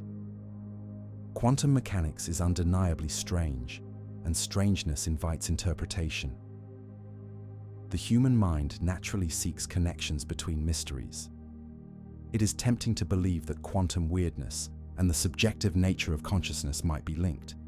But scientific discipline requires more than intuitive appeal. It requires evidence, and in this case, all the evidence points in the opposite direction. The brain functions through classical processes, and quantum systems lose coherence instantly in biological environments. Even within science, early discussions sometimes made room for speculation. Physicists in the early 20th century were exploring uncharted territory, and their language was not always as precise as modern terminology. When they used words like measurement and observation, they meant physical interaction. But the ambiguity of their language opened the door to interpretation. Some readers concluded that the mind must be involved in creating definite outcomes. Yet as the science advanced, these interpretations faded. Decoherence provided a clear explanation for how classical outcomes arise. Modern quantum mechanics leaves no room for consciousness to influence or determine quantum events. The persistence of quantum consciousness ideas in popular culture shows how easily scientific concepts can be misunderstood. It also shows the importance of anchoring explanations in measurable reality. The allure of connecting mind and matter is strong, but the evidence does not support these connections. Instead, the evidence points to a universe that behaves according to physical laws, with consciousness emerging from classical biological processes rather than quantum ones. With this understanding in place, we can now examine how these misunderstandings shaped broader cultural narratives. The next part will explore how quantum mechanics, once a precise scientific theory, became intertwined with philosophical claims that extended far beyond what experiments revealed.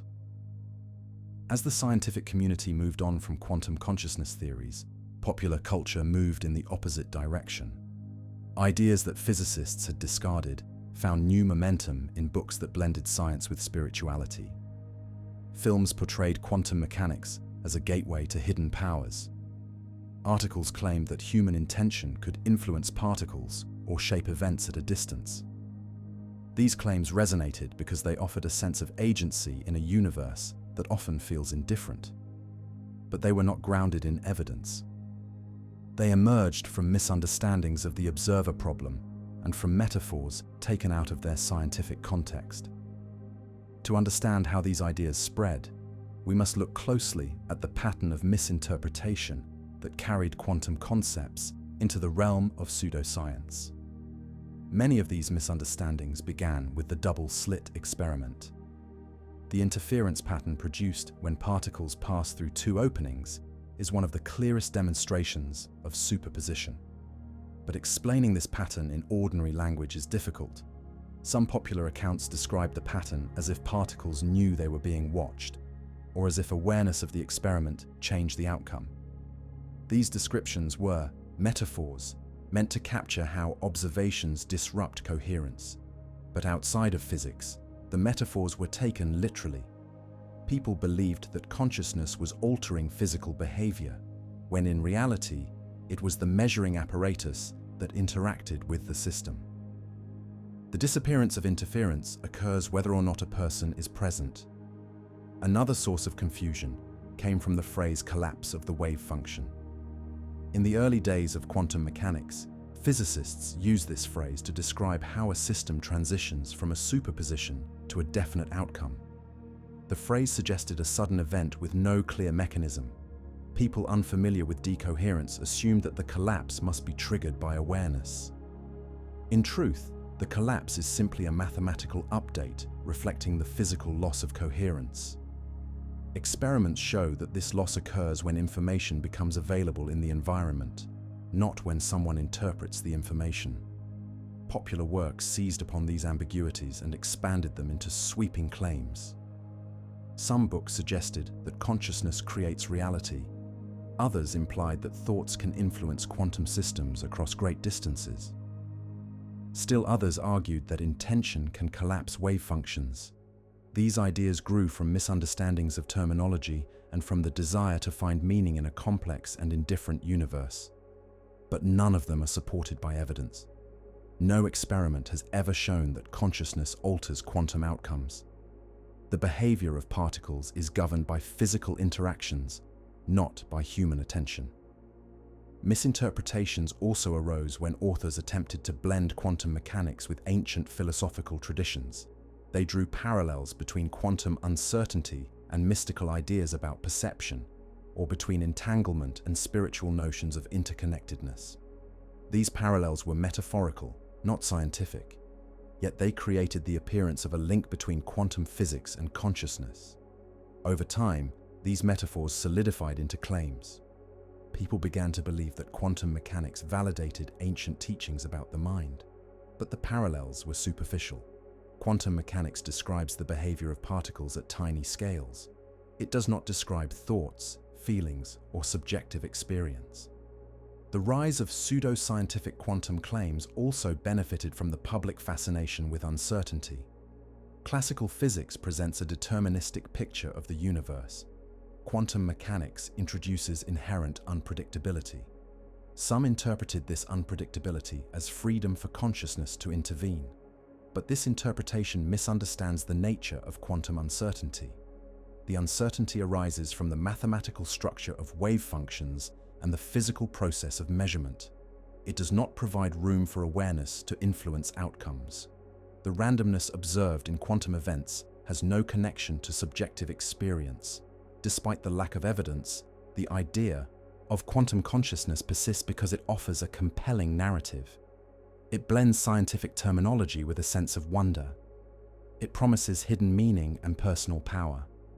But to understand quantum mechanics honestly, we must set aside these narratives and return to what experiments reveal. The science is precise. The measurements are consistent. The behavior of quantum systems does not change in the presence or absence of awareness. Consciousness does not guide particles. It does not collapse wave functions. It does not shape the physical world through intention. What quantum mechanics truly offers is not mystical insight, but a deeper understanding of nature. It reveals patterns that operate far below the scale of human experience, patterns that are elegant, rigorous, and entirely independent of subjective awareness. Recognizing this distinction is essential because it allows us to separate science from metaphor. It also prepares us to explore how modern physics understands the relationship between quantum behavior and the classical world. Before quantum mechanics reached the public, it lived in laboratories, chalk-covered lecture halls, and the notebooks of physicists, trying to make sense of a world that refused to behave like anything they had seen before.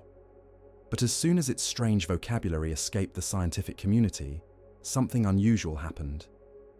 Concepts that were precise in mathematical form became distorted when translated into ordinary language. The public imagination embraced these distortions, filling the gaps with speculation, symbolism, and myth. Over time, superposition and entanglement became foundations not only for modern physics, but also for a wave of pseudoscientific claims that bore little resemblance to the evidence. To understand this shift, we must trace how ideas rooted in careful experimentation transformed into narratives about consciousness, intention, and reality creation. The starting point for many of these misconceptions was the simple yet profound fact that quantum particles do not behave like familiar objects.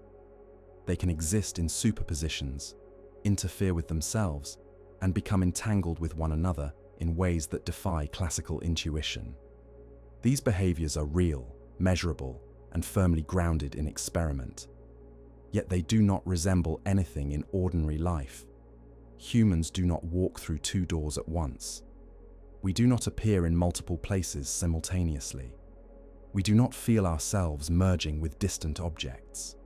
When people encounter concepts so different from experience, the imagination tries to fill in meaning. Without a clear scientific explanation, that meaning can drift far from the truth. One of the most persistent misconceptions came from the phrase, "the observer affects the system." In scientific language, this refers to physical interaction. When a detector measures a particle, the interaction between them destroys coherence. But outside physics, the phrase took on a personal tone. People imagined that the mind of the observer was altering the behavior of particles. This interpretation spread widely because it felt profound. It implied that awareness could shape nature. Yet experiments show that detectors influence systems whether or not a person watches. The environment captures information long before any conscious being becomes involved. The observer in quantum mechanics is not a person. It is the physical world. Popular books played a major role in spreading these misunderstandings. Some authors attempted to draw connections between quantum uncertainty and ancient philosophies. They suggested that subjective experience and quantum behavior shared a hidden foundation. These ideas were metaphorical, yet they were presented as if they carried scientific weight. Readers, unfamiliar with the mathematics and eager for meaning, accepted the claims at face value. Over time, metaphors hardened into myths. People began to believe that thoughts could collapse wave functions, or that intention could influence outcomes. But no experiment supports these claims. Quantum mechanics remains entirely indifferent to consciousness. Films added another layer to this confusion. In stories that blended science with spirituality, quantum mechanics became a canvas on which writers projected ideas about perception, creating reality, or consciousness shaping the universe. Visual metaphors replaced rigorous principles. Simplified explanations were taken literally. The language of superposition and entanglement became detached from the experiments that revealed them. These narratives were compelling because they offered a sense of power and mystery. but they bore no resemblance to the physical processes that govern particles. Another widespread misunderstanding came from the belief that superposition meant a conscious object could exist in two states at once. People imagined themselves occupying multiple possibilities or choosing between parallel outcomes with their minds. But superposition describes the evolution of wave functions, not conscious experience. It applies to particles and carefully isolated systems, not to the large-scale world shaped by decoherence. The environment destroys coherence so quickly that superpositions cannot survive at human scales. The brain, constantly active and warm, cannot sustain superposition. Any claim that consciousness relies on such states contradicts every experiment in neuroscience. Even entanglement, one of the most fascinating features of quantum mechanics, became entangled with misunderstanding. Popular accounts described entanglement as a magical connection or a pathway for instant communication.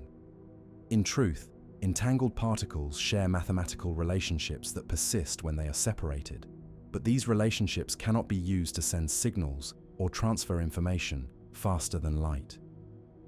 Entanglement is subtle and precise. It is not mystical. It does not bridge minds. It does not create collective consciousness.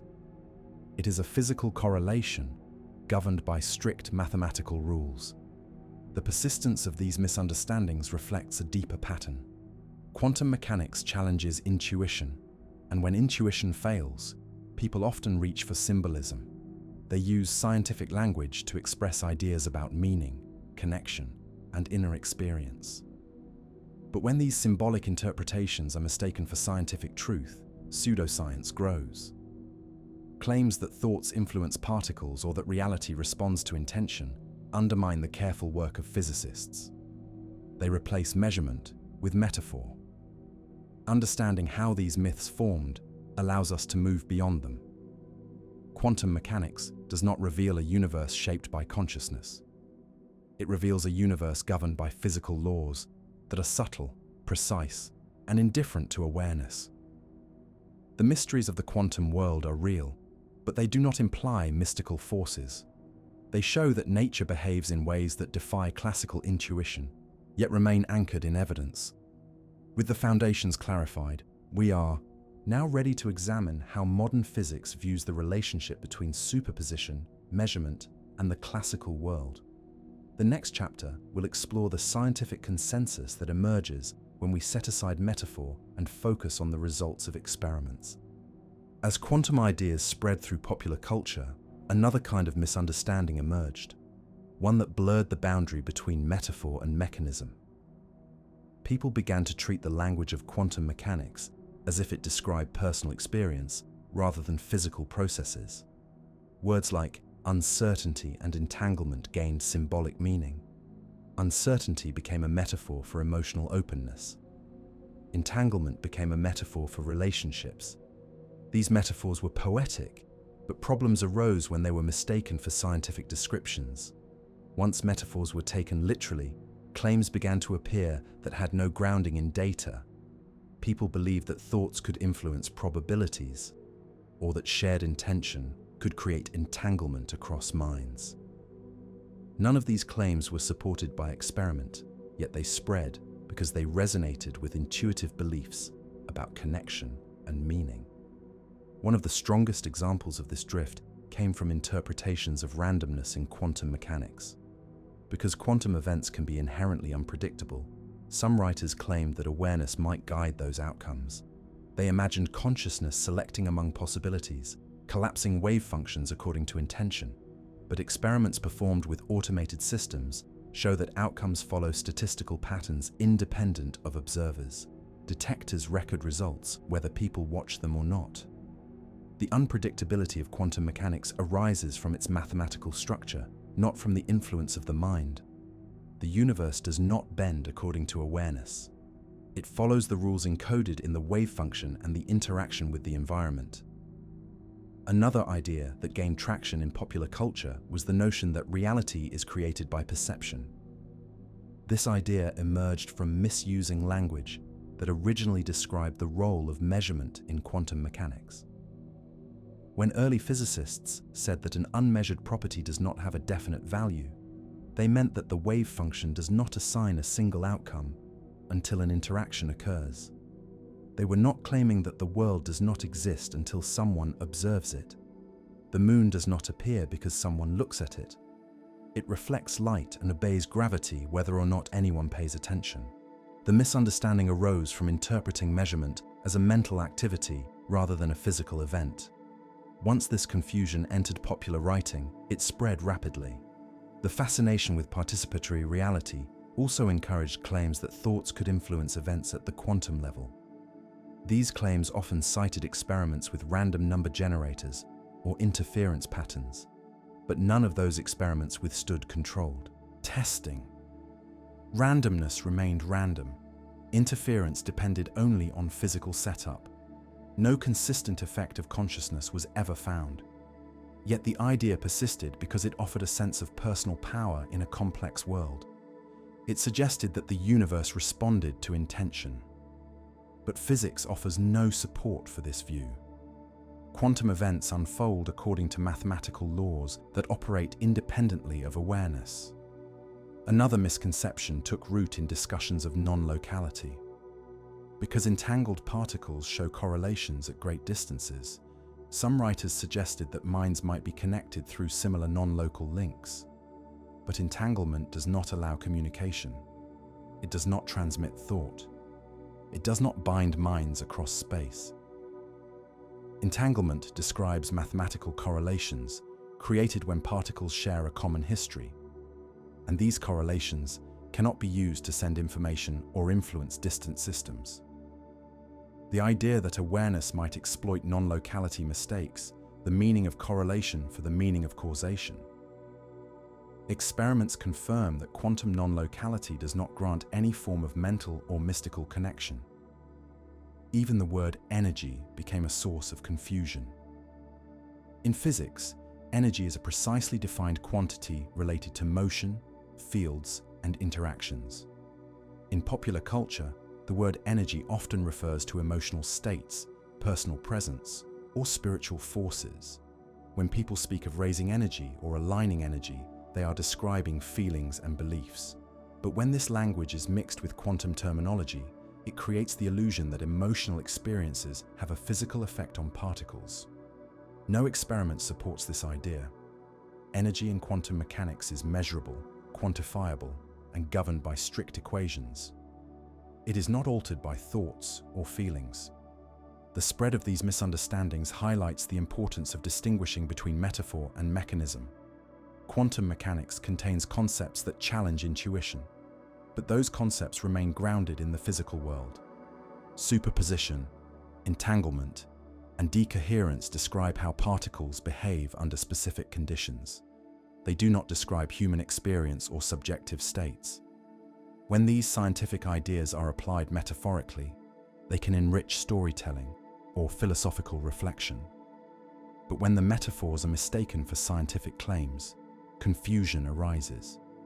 The result is a mix of poetic language and unsupported assertions that obscure rather than clarify the nature of reality. Understanding how these myths took shape helps us return to a more accurate view of quantum mechanics. It allows us to appreciate its beauty without distorting its meaning. It also prepares us to explore the modern scientific consensus, which separates the true mysteries of the quantum world from the narratives that grew around them. As quantum concepts drifted further from their scientific origins, a final layer of confusion emerged from mixing personal development, ideas with the vocabulary of physics. Claims began to appear suggesting that individuals could manifest outcomes by aligning their thoughts with quantum possibilities. These claims relied on language drawn loosely from superposition and probability, but none of the underlying principles were applied correctly. Superposition describes how a system evolves when it is isolated from disturbances. It does not describe a field of potential realities awaiting human selection. Probability in quantum mechanics arises from the structure of the wave function and the physical process of measurement. It does not respond to intention or desire. Yet these misunderstandings spread widely, supported by narratives rather than experiments. The persistence of these ideas shows how easily scientific language can be repurposed when removed from its mathematical foundation. In everyday conversation, words like collapse and observation carry emotional weight. People imagine collapse as a dramatic transition and observation as an act of awareness.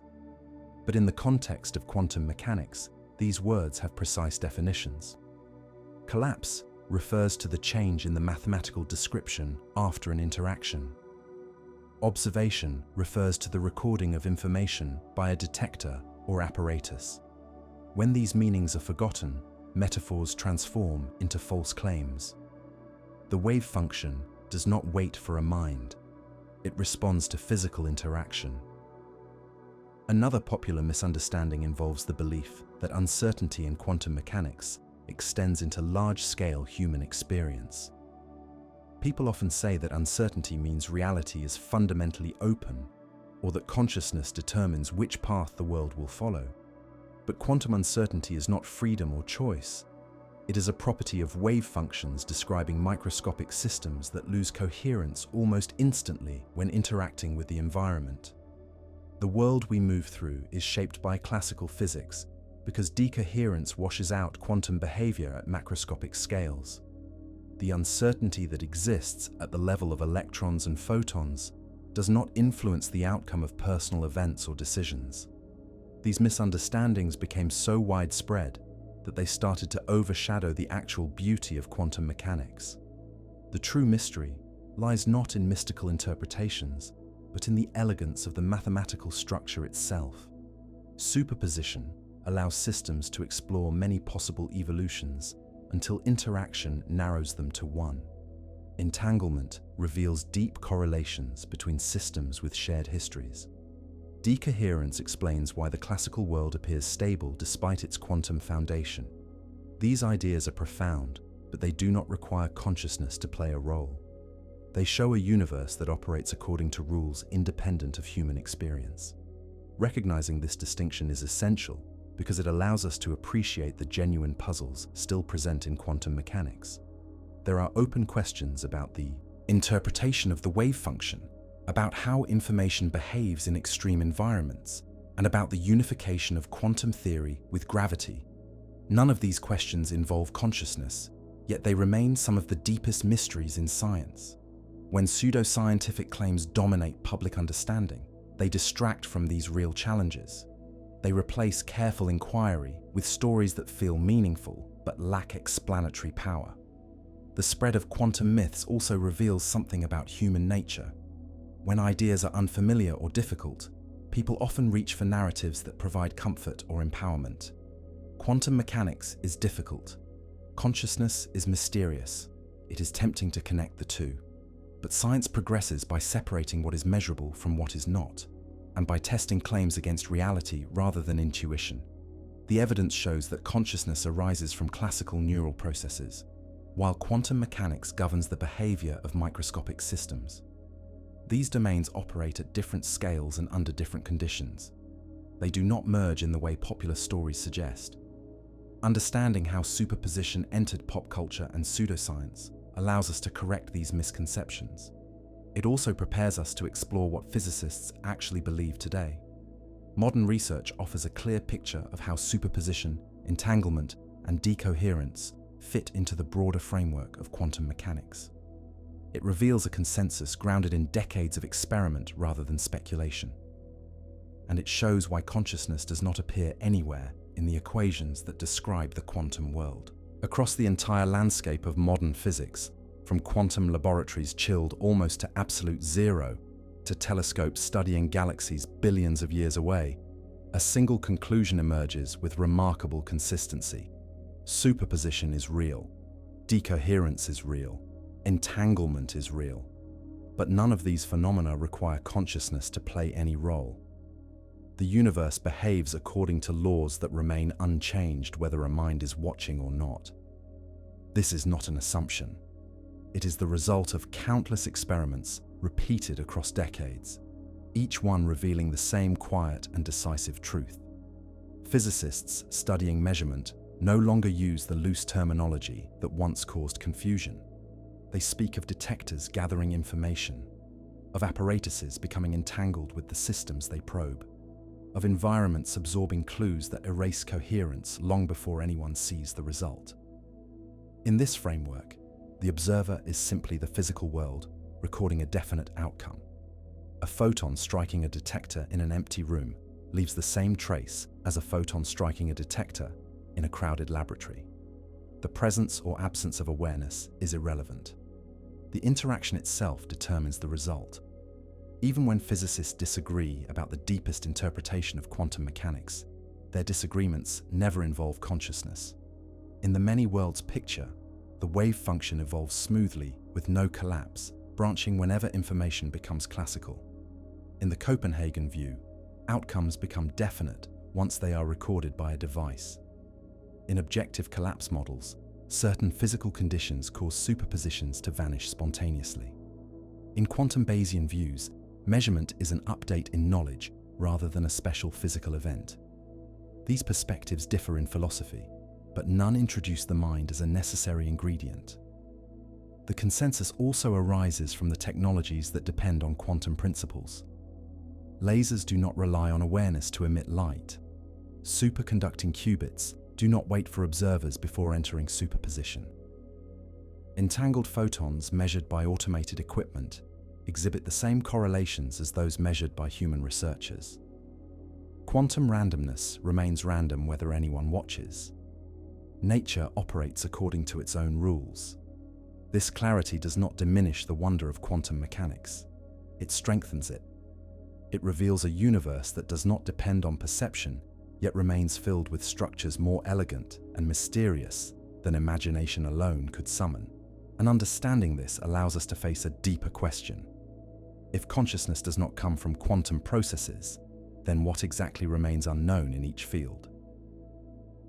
Even with the enormous success of quantum mechanics, profound questions remain at the edges of our understanding. Physicists still debate the meaning of the wave function. Does it describe the world as it truly is? Or does it represent what can be known about the world? Does reality branch into many outcomes? Or does it select one through physical collapse? These questions stretch into the philosophical territory of ontology, yet they remain grounded in the mathematics of the wave function. None of them hint at any involvement of consciousness. They concern the structure of physical law, not the nature of the mind. Other mysteries lie at the intersection of quantum mechanics and gravity. General relativity describes the geometry of spacetime, while quantum theory describes particles and fields. Bringing these two frameworks together requires a new insight that has not yet been found. Physicists study black holes, early universe inflation, and the thermodynamic properties of horizons, searching for clues. These puzzles belong to the cosmos, unfolding across timescales and distances far beyond anything consciousness could influence. Meanwhile, neuroscience carries its own mysteries. The precise link between neural activity and subjective experience remains unresolved.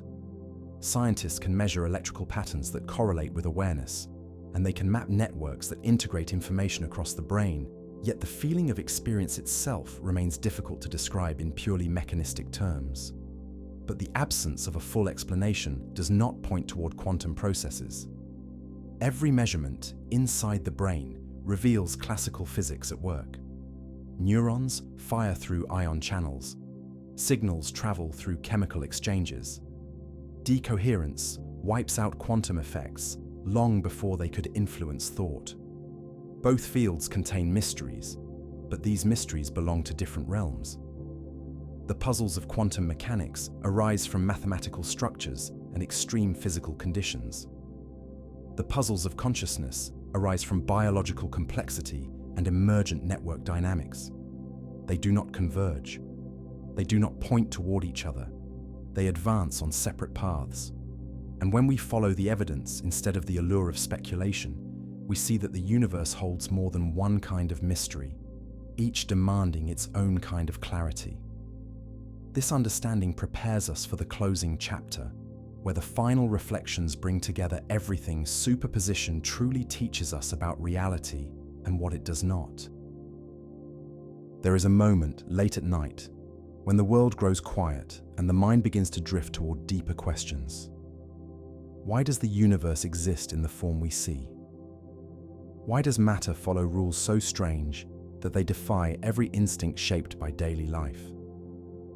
And why does a collection of classical signals inside the brain give rise to something as vivid and intimate as consciousness? These questions feel linked, yet when the evidence is examined, the link dissolves. What remains is a mysterious symmetry. Quantum mechanics reveals a world of possibility. Consciousness reveals a world of experience. Both are real, both are profound, and both remain partly unexplained. But their mysteries stand side by side, not intertwined. Superposition teaches us that reality evolves through layers of possibility until interactions force those possibilities into one visible path. Decoherence teaches us that the environment, not the mind, decides when the quantum world gives way to the classical. Neuroscience teaches us that consciousness is born from networks that remain far too warm and noisy for coherent quantum states. Scientific honesty demands that we accept these truths, even when they differ from the stories we might prefer. It asks us to stand in the light of evidence, not the shadow of desire. Yet honesty does not eliminate wonder, it enhances it. Because when we strip away the myths and the metaphors, something even more extraordinary appears. A universe that carries its laws with unwavering consistency, shaping stars, atoms, and thought itself. A mind that arises from classical matter, yet can contemplate the deepest workings of nature. And a frontier where unanswered questions remain vast enough to fill generations with curiosity. There is a final, quiet mystery at the edge of all this. Quantum mechanics shows that reality contains far more structure than we can see. Consciousness shows that the mind contains far more depth than we can measure. And somewhere between these two truths lies a simple fact. We are creatures made of matter, trying to understand the matter that made us. The universe does not bend to awareness, yet awareness is the only lens through which we can see the universe. That duality is not supernatural. It is simply the condition of being alive in a cosmos that existed long before observers and will continue long after. And so the journey ends where it began, with a question. Not a question that seeks mystical answers, but one that invites contemplation.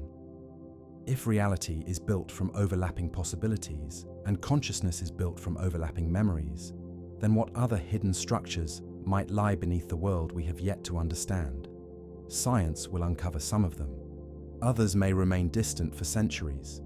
But as long as we follow evidence with honesty, every mystery we touch becomes part of the deeper story of the universe, unfolding quietly, waiting for us to look just a little closer.